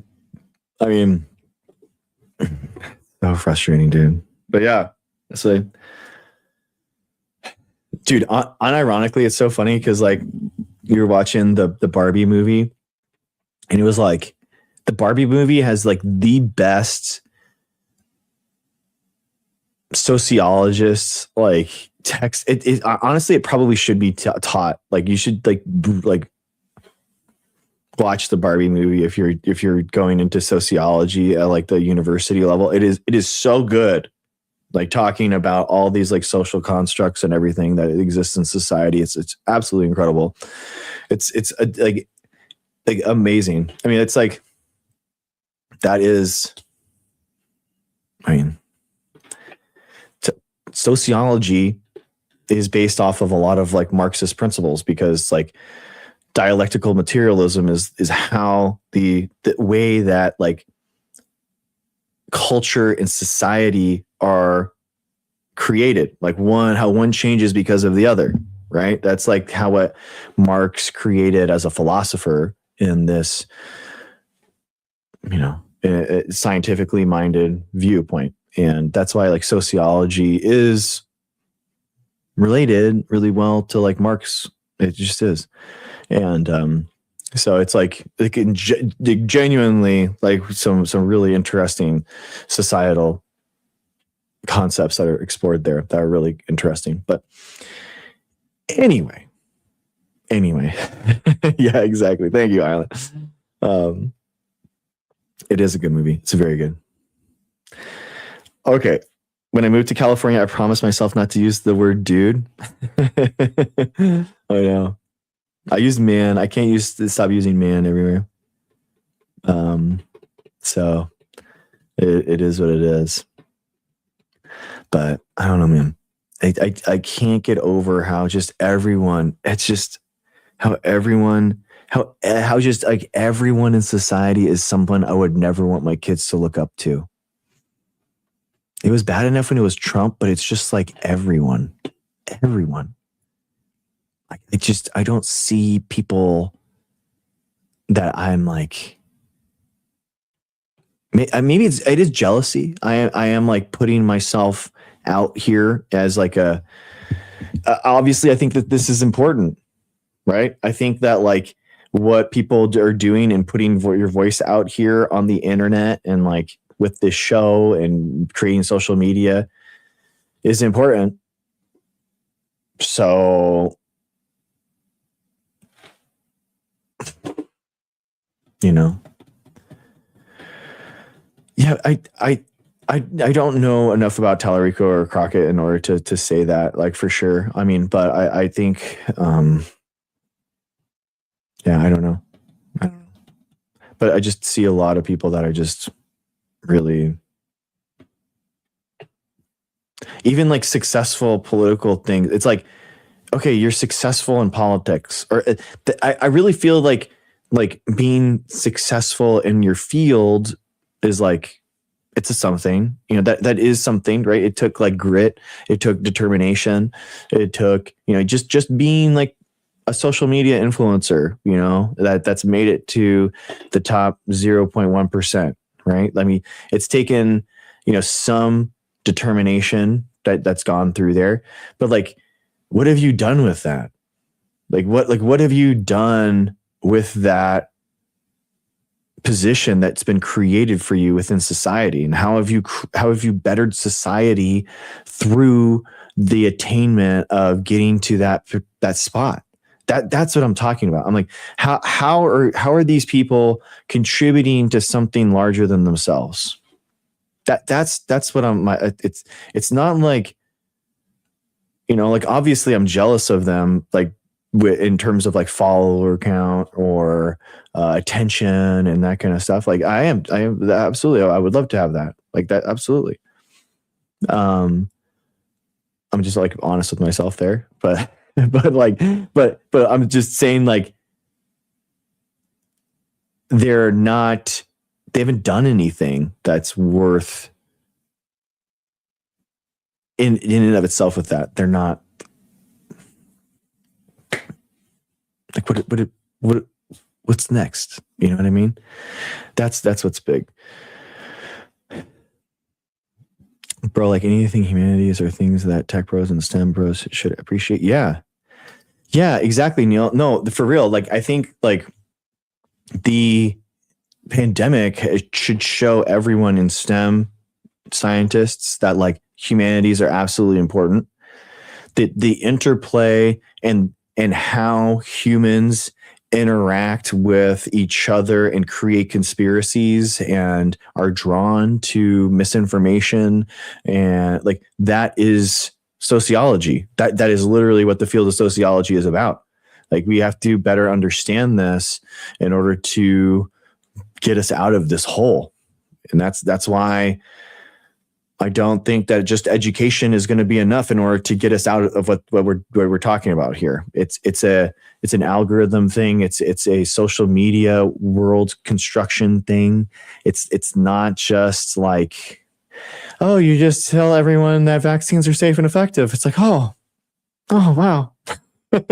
You know, it's like, yeah.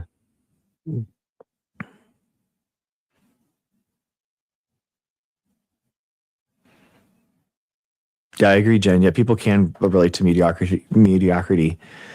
I think, but I don't know, like, if that's what they're watching when they watch these streamers that are like the guy that's like Look Maxine, like Clavicler. I don't know I've never even pronounced his name before, but it's like that guy that just like looks like,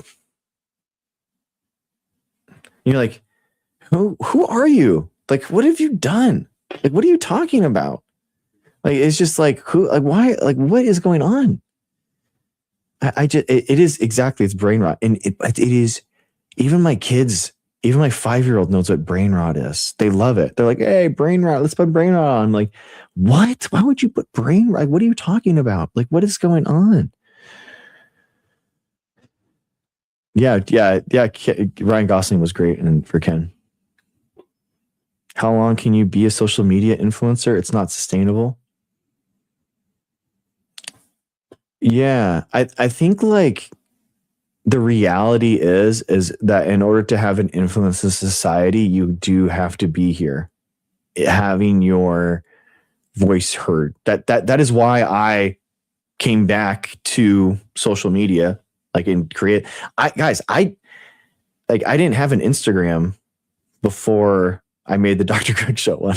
like I didn't have a TikTok, before I made the Dr. Greg show one. Like I was completely off of social media entirely.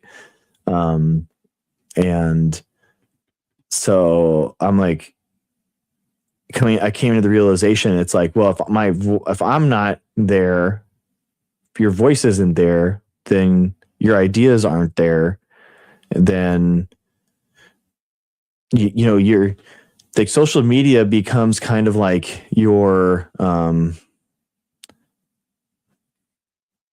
presentation to the world of who you are.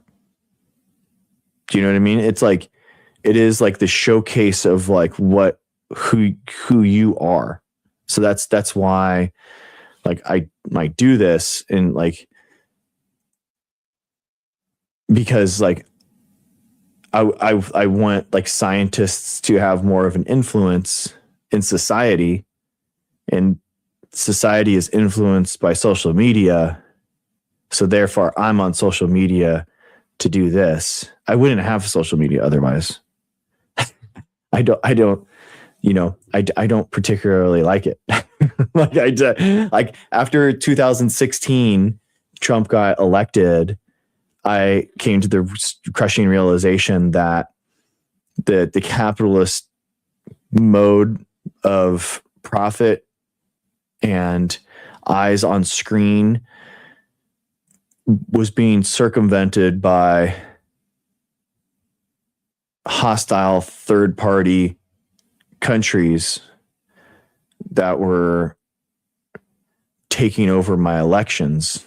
So I just quit entirely. So I just deleted everything, my Facebook, all my Reddit, everything. So I didn't have social media until 2020, so like 4 years, and then I made a YouTube, and that was it. I still wasn't on Instagram. I tried a TikTok. I tried like 30 videos. I hated it. So I got out of it. And then I stopped, and then I came back in 2025. So that's yeah. Yeah, exactly. It is the new way to communicate. I feel like, and I do think, like, I didn't know about like the multi-guest stuff on TikTok and the co-hosting thing and stuff. And I think that is genuinely incredible. I genuinely do think that it's like an incredible way to like connect with people, new people that wouldn't be, interested in science or politics or anything like that. So, yeah. We used to have Bill Nye after school. Nice. Yeah, Neil, exactly. Social media is what elected Trump, which is so interesting because it was like after Obama, I felt like Obama was like the first internet president. And then it was crazy to see. I mean, the instrumental part of Trump getting elected in 2016 was a subreddit called The Donald.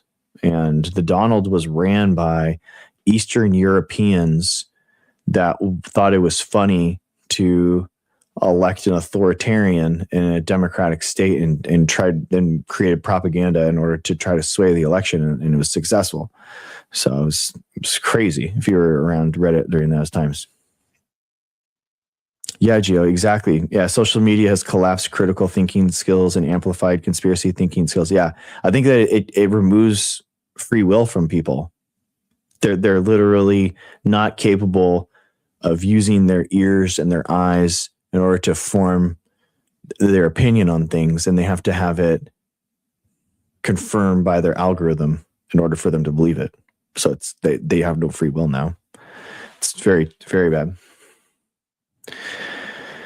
But we love being used as guinea pigs for things that they want to do in the US. Yeah. I don't have social media because it feels invasive and phony, but should I do it again? This is something that I wrestle with constantly. I was just talking to my wife on our dog walk. I'm like, how, like 90% of my shorts are like political, and I hate doing like this short 60-second science content, guys. I hate it. I despise it. I think like science facts are kind of boring, and I don't think that like you can summarize a paper in 60 seconds. And I'm like looking through my stuff, and I'm like, it's all politics. It's like all politics. Everyone like looks here, and I'm trying to like apply for things, and I'm trying to like say like, hey, I'm a science influencer, I'm a science communicator, all that kind of stuff. And I'm linking my TikTok, and it's like just rant, political rant. And I'm like, I gotta put some freaking science on here. Like, what do I do? And so it's something that I'm dealing with. I think like you have to put, like, if you're going to make social media, I think it is a constant battle in order to be authentic. I think that is true.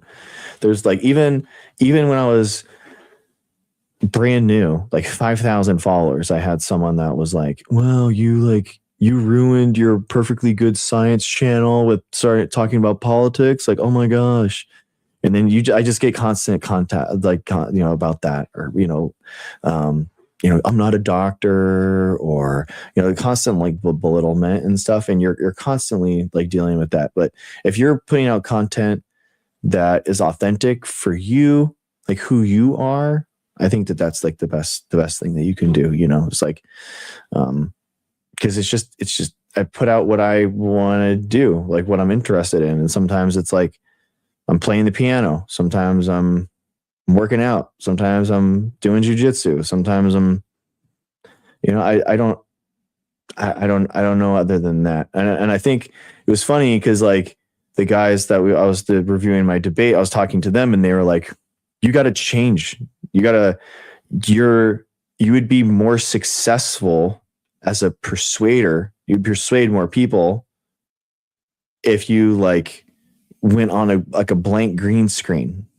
Like don't talk about your politics. Like don't like remove. They saw my Bernie sign, and they were like, you're gonna sway like too many people. And the California thing is like a detractor, and you're basically gonna turn off a bunch of people, and their first impression of you is gonna be negative, so you're not gonna persuade them. And I was like, I'm not trying to persuade people though. I don't know what it is. Like, I would rather be like that person, that friend that kind of like tells you what the truth is, versus I'm going to, put myself in such a small box that like now it's inauthentic to who I am. Because like, you're going to find out like my politics. You're going to find out I live in California. You're going to find out about me. You know what I mean? So I'm actually like, my goal isn't actually to be a persuader.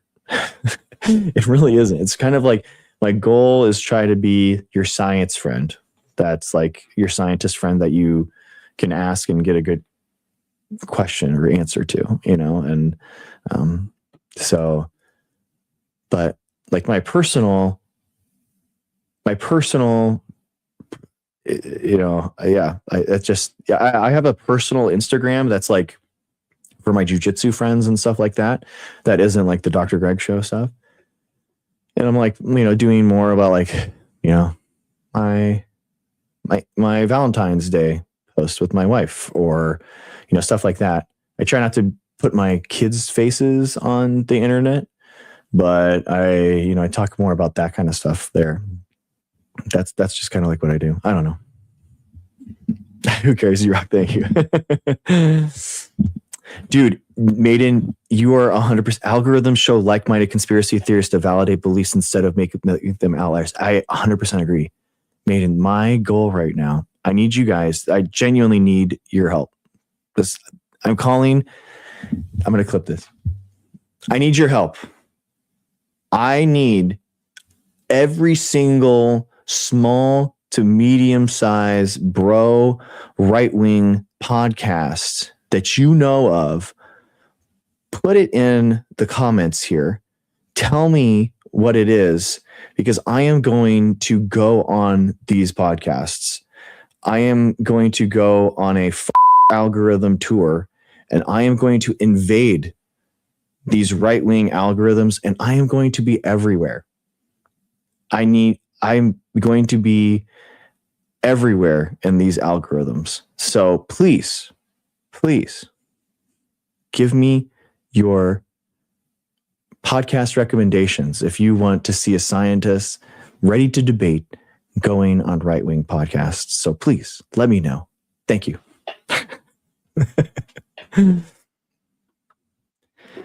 So yes, that's for real. I've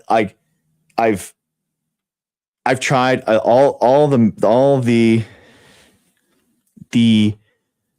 I've tried to go on a lot of the medium size neutral and left-leaning podcasts, and none of them got back to me.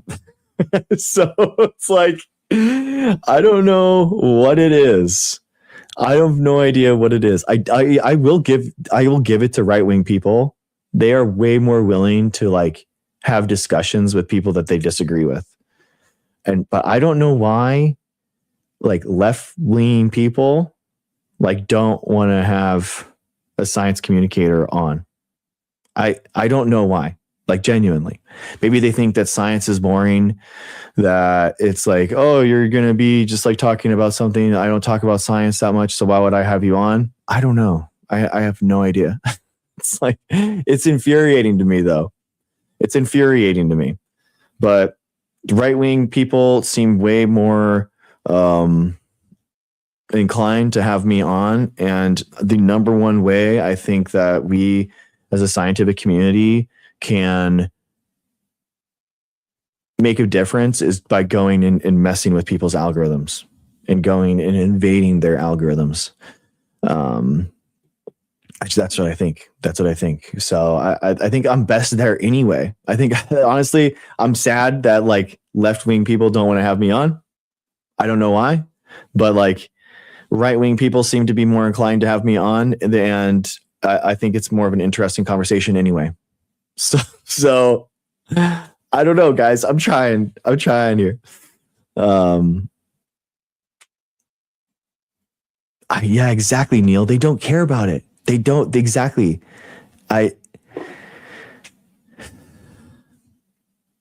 So I'm trying. Unlearn 16. Oh, I would love to go on Joe Rogan. Genuine. I mean, again, guys, I would take any opportunity to go on any, the number one problem that people are having right now is, and people people DM me and stuff, and they're oh my gosh, you're going to platform this person. You're going to get, guys, that's dead. Platforming. I've tried H3. It's all gone. That whole argument is dead. Because what's happening right now is that everyone's in their social media silo, and it's a concurrent ring of content, completely separate, completely different bubbles, and it's and that's the problem, is that there is a medical TikTok bubble. There is a science communicator bubble in TikTok. There is a COVID conscious bubble in TikTok. You know what I mean? Whatever sub community that you want, you have it. And what the problem is that there's no cross pollination. You know what I mean? That's the big problem that we're having. And which is interesting, because it's it's repeating the exact same problem that we had as a scientific community with journal publications. And because everyone was we did the work. There it is. It's the paper. There it is. And everyone's we're not going to read the paper. What are you talking about? That sucks. And so now everyone's you need to, telling people, physicians, scientists, healthcare workers, you need to go on social media so that in order to bridge that gap. The last 10 years, floods, social media, tons of physicians, healthcare workers, scientists. We're all here now. And what happens? They're making content and they're like, here it is. There it is. There's the medical content. And it's like, okay, but like nobody's seeing it. Like that wants to see it, that needs to see it. The people that want that are in it are a self-reinforcing loop of these people. So it's like, it's repeating the exact same problems that we had before, that we had where it was like, here's the publication. This is what you need to read it. Here's the medical TikTok.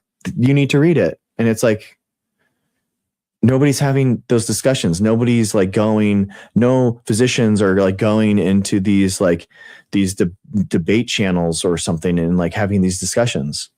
No scientists are going in and like having these other conversations too. So it's like, we're just spinning our wheels again. You know, it's the algorithm, guys. I'm telling you, it's the algorithm. I know I keep saying this and I feel like I am like alone in the world because everyone's like, we just need more education. We need to educate people. I don't think that education is going to solve this. I don't, because people aren't going to rely on their educational background. They're going to because they already don't believe their eyes and their ears in their actual lived reality. They believe their algorithm more. So they're going to believe it the same way. They're not going to trust their education. They're going to trust what their algorithm says. So we have to go and invade their algorithms, ladies and gentlemen. That is the goal. That is the goal.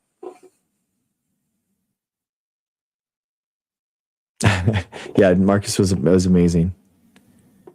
Screw the algorithm. Helen, I think exactly. I'm with you. I think like we have to take back the algorithm. We have to take the power back from the algorithms. But until that happens, it is what it is. It is what it is.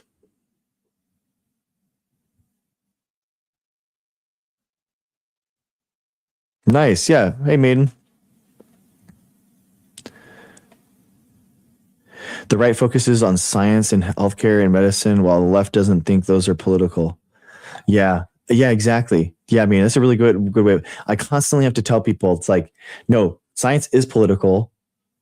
It shouldn't be an ideological football, right? That only one side like upholds, and not only one side should uphold public health. It's not a part of the ideological war, but we literally use public funding, so it literally is politics. It's literally politics, man. So yeah. Exactly, made, and people don't want to be educated. Exactly. Yeah. So it's like, that's why we have to invade these algorithms. You know what I mean? That's why you have to invade these spaces. I think that's what it is. How'd you lose respect for Dr. Mike? For what did you do? Let me see. Well, I mean, Dr. Mike did, like, he's a good example. I mean, they're making reaction content, right? Where it's like, it's good. Like he's reacting to bad things that are happening. But like, and he did that Jubilee video with the surrounded thing where it's like him and like all those anti-vaxxers, which is good too. That's good. Like that means something. That's a big deal. Like that's exactly what I'm talking about. Like it's a big deal that he did that. Yeah, it's good. Like it's amazing. You know, we need like way more of that. Like way more of that. Like just thousands of more of that.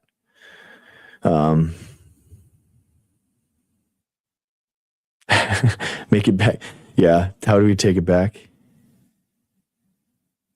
Oh, his non-apology. Oh yeah, for the COVID stuff. I mean, I can understand your point. You know, I don't know. I think like, yeah. I mean, I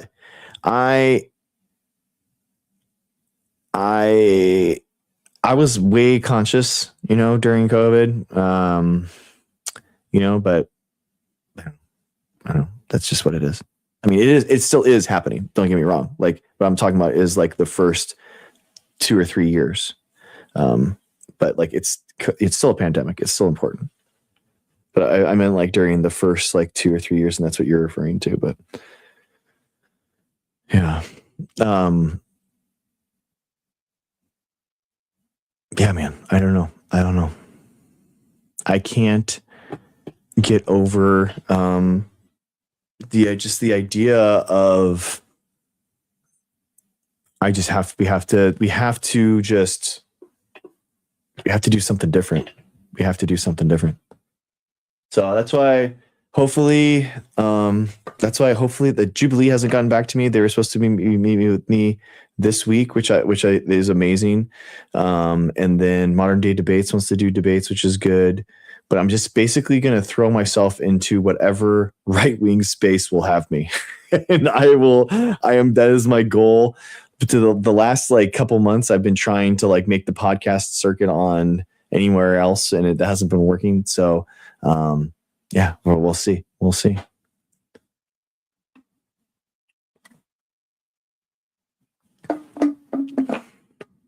Oh, cool. No, Bill, I haven't. I think like, yeah, travel through March break. Yeah, it's exactly, no, Hazel, it's going to be that's what I'm talking about. Like, we don't have time to like, hey guys, like, we gotta educate the next generation. It's like, no, dude, like it's bad right now, guys. It is bad. Like we have to go and make extreme, drastic action right now. And the thing is like virality, we know how fast these things can spread, right? We know how fast like an internet trend can spread. So it's like, if we can create, one, I don't think that people know that measles is going like at insane levels. 2, that we can do something about it like immediately. And 3, like there's nobody that's advocating for vaccinations in the media right now. Like who is doing that? Like and specifically when you have 12% unvaccinated for MMR, like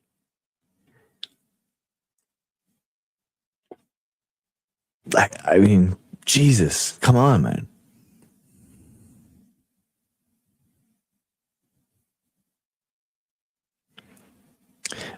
Neil, I don't think that like someone like Dr. Mike like doesn't have to. He can't be destroyed by something like that. If he was hypocritical and he was like about it, I don't think that it matters that much anymore. I just don't. I don't think that like that you can be nowadays. Like you're basically canceled as much as you agree to be canceled too. And if he doesn't want to be canceled, he doesn't have to be. That's just how it is. I don't think that it's going to be that make a big of a difference.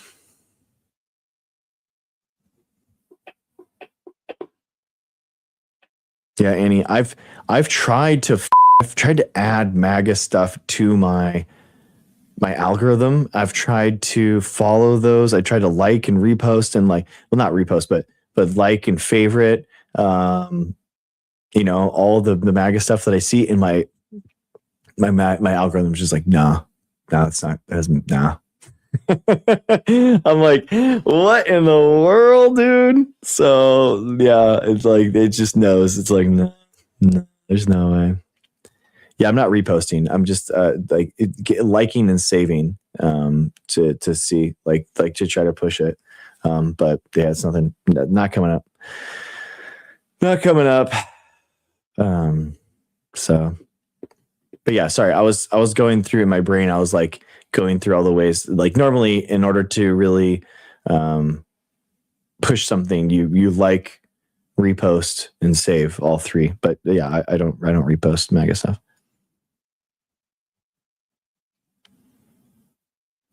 Make America coherent again. Yeah.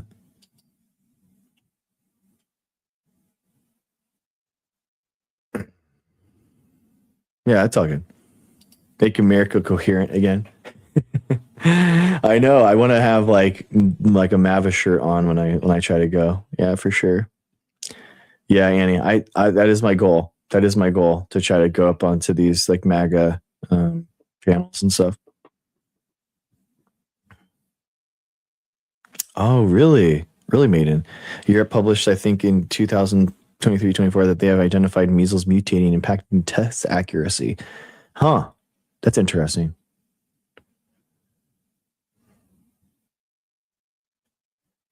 Oh, man. No, we have the Make America Vaccinated Again like shirt. That's the one that I have. Like, it's in my profile. It's one of my pins.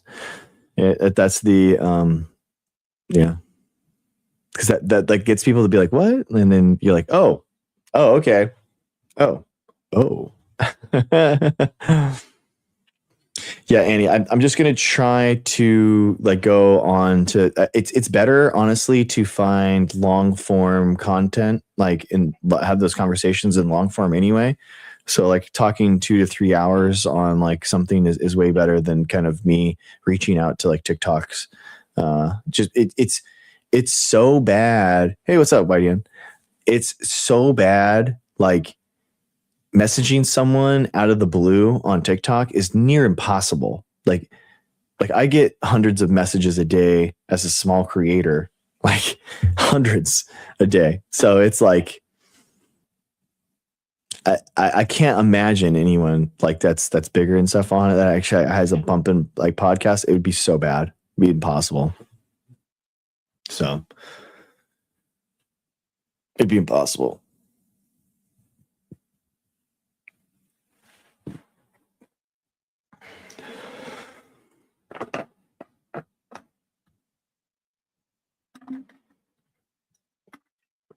Yeah, exactly, Neil. Yeah, it attacks your T's and B cells, so then wipes out your. It's just so funny because these are the same people that are like, yeah, get your natural immunity, dude. That's what's so cool about it. And you're like, bro, you just lost all of your immune system, so much so that you can't even fight the bacteria that are in your throat. And now your throat bacteria is about to invade your lungs, and you're about to have pneumonia that you could die from. Like you are it's in such a bad state right now. Like that was not a good idea. The whole like, oh, I'm going to have a measles party kind of nonsense. Like the amount of disinformation that goes on about that it's truly unfathomable. Like they genuinely think that measles and chickenpox are the same thing. It's like, it's just unfathomable stupidity. There aren't buckets of paint big enough because there has to be like so much lead in it. That's like a lead paint smoothie, like that they would have to be guzzling down by the buckets. And it's just like the amount of stupidity. It's not physically possible to fit into a pail of paint. You can't put that much lead in it. But I mean, it's impressive. Maybe they bubble the lead. Maybe they like put gaseous lead through it's like boiling lead inside of the bucket of glue. I don't know. It's very impressive. It's very impressive. Yeah. Mm-hmm. Yeah. Immune amnesia.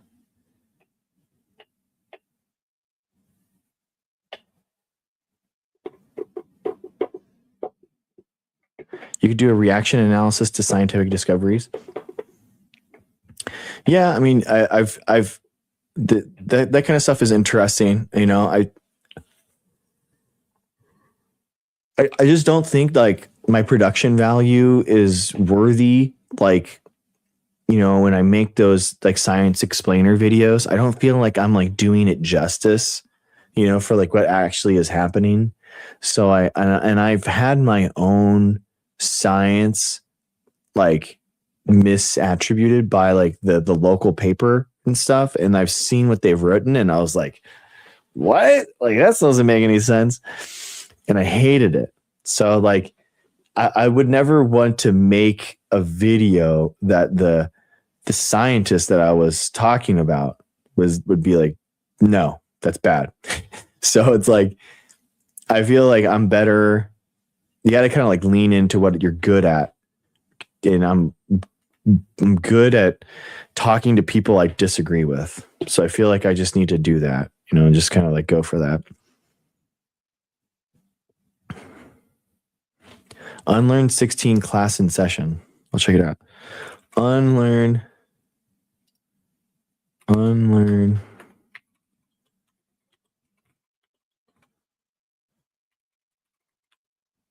Perfect. Don't allow perfection to be the enemy of good. No, I agree. I genuinely like,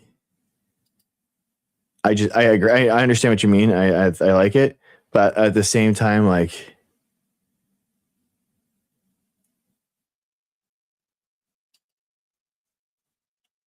I just am. You got to like lean into what I have tried to do those science explainer videos, and I just don't like to do it. I just don't like doing it. Like I like talking to people and like talking to about cool stuff that's happening in science. I don't think that science should be dumbed down. That's another problem that I think that we have as science communicators, is that we create dumbed down versions of science so much so that like it kind of like loses everything, and people don't really understand it, what's actually happening, the actual like breakthrough that happened. And now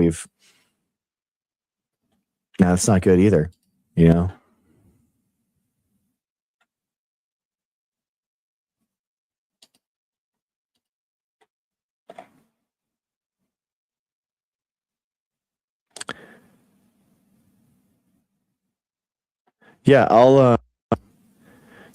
I looked at their videos before. There was like I saw some video about fascism that she was doing. So that's cool. Yeah, I'll reach out.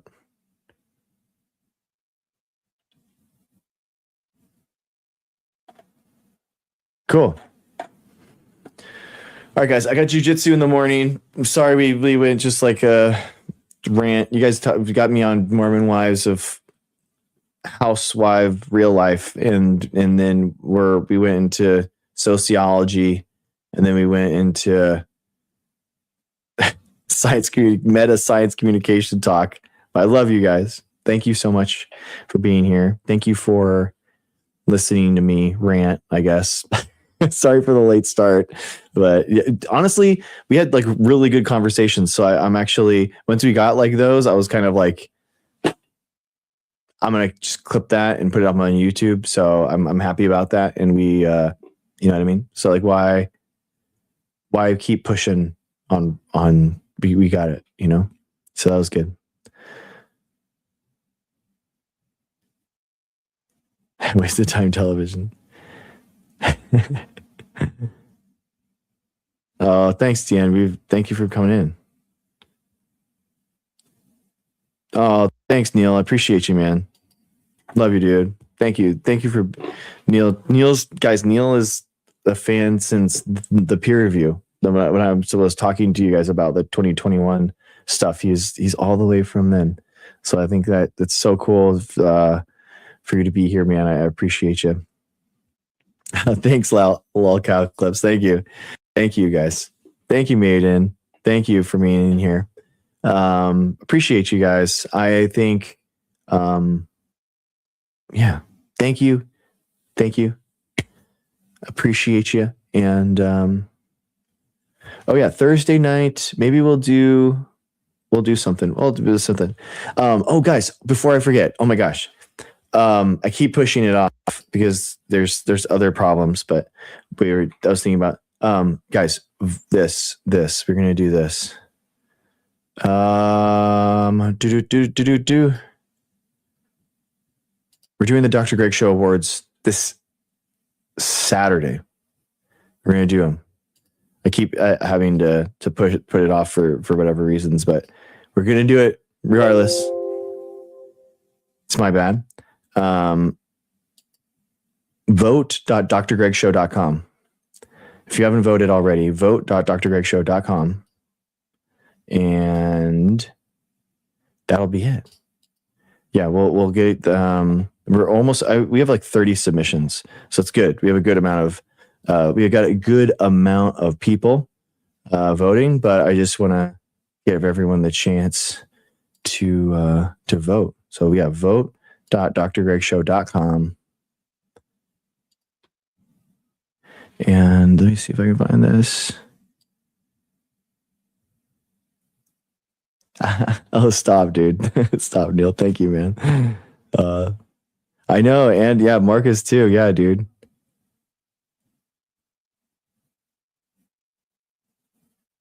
Yeah, man. Yeah. Yeah. It's Marcus is too, dude. It's so crazy. Just young, young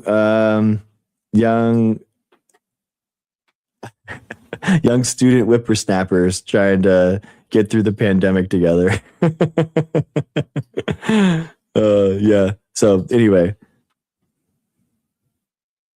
you could make the viewer identify the good science versus bad science. Gio, that's actually a really interesting idea. So my wife had thought of doing this. So like bringing in the debate prompts during my thing. So we did that a couple times tonight, which is kind of cool because then they can like ask something that's like a bigger thing than just they have like a menu of choices that they could come from. So I thought that was a good idea. And so that was nice. And then I think that's a really interesting idea. Like spot the misinformation or something like that, like a teaching moment. I hadn't thought about that. Yeah, that's interesting. I'll have to think about that. Just because it's hard for me. I don't want to get a misinformation flag by you know what I mean, for purposely showing it. But maybe I'll figure out how to show it. Okay, Gio. Okay. Okay, yeah, correlation, causation stuff. Yeah, there's that website that has a bunch of them. Yeah. Stop, Neil. I was massively overweight, bro. I was there was a reason why my entire studio was completely dark. I was I went from 5'8", 170 to 5'8", 230 at the end of 2022. So I was massively overweight, bro. And just stress eating. I was just going through so much, my PhD. I was just drinking and eating and just not exercising. It was bad. So yeah. So I and I went from within 6 months. I went from 230 to 180. It just melted off of me. It was crazy, like doing jujitsu. So I was just doing so much jujitsu, and it was amazing.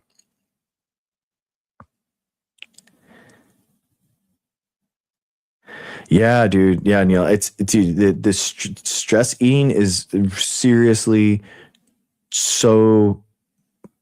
Stress eating is so bad for me.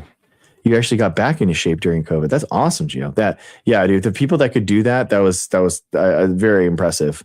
I was not doing that. I was playing way too many video games. I was playing video games and stress eating, and then thoughtlessly eating while playing video games, and then after playing video games, not sleeping. So then you really, it's a recipe for disaster. Yeah, exactly, Gio. Yeah. Well, all right, guys. Well, thank you guys so much. I appreciate you. Thanks for the chats. Thank you, everyone. Thank you so much. Thank you for the top gifters. Thank you, Meg. Thank you, Helen. Thank you, Bobby. Thank you, Jen, Deanne, Heather. Thank you, guys. Thank you. I appreciate you guys. I will see you tomorrow. Hang out. And that'll be it. Thank you. Appreciate you. Have a good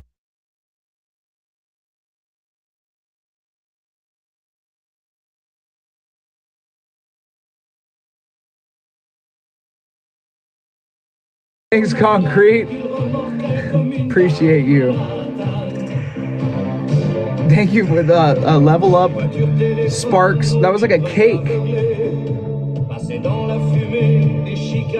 Your fan club has completed the first stage of the club quest. Club cheers has been unlocked for all fans to send and celebrate. That's awesome. Your heart is true. You're a pal and confidant. Thank you. Thank you for saying that. Hey.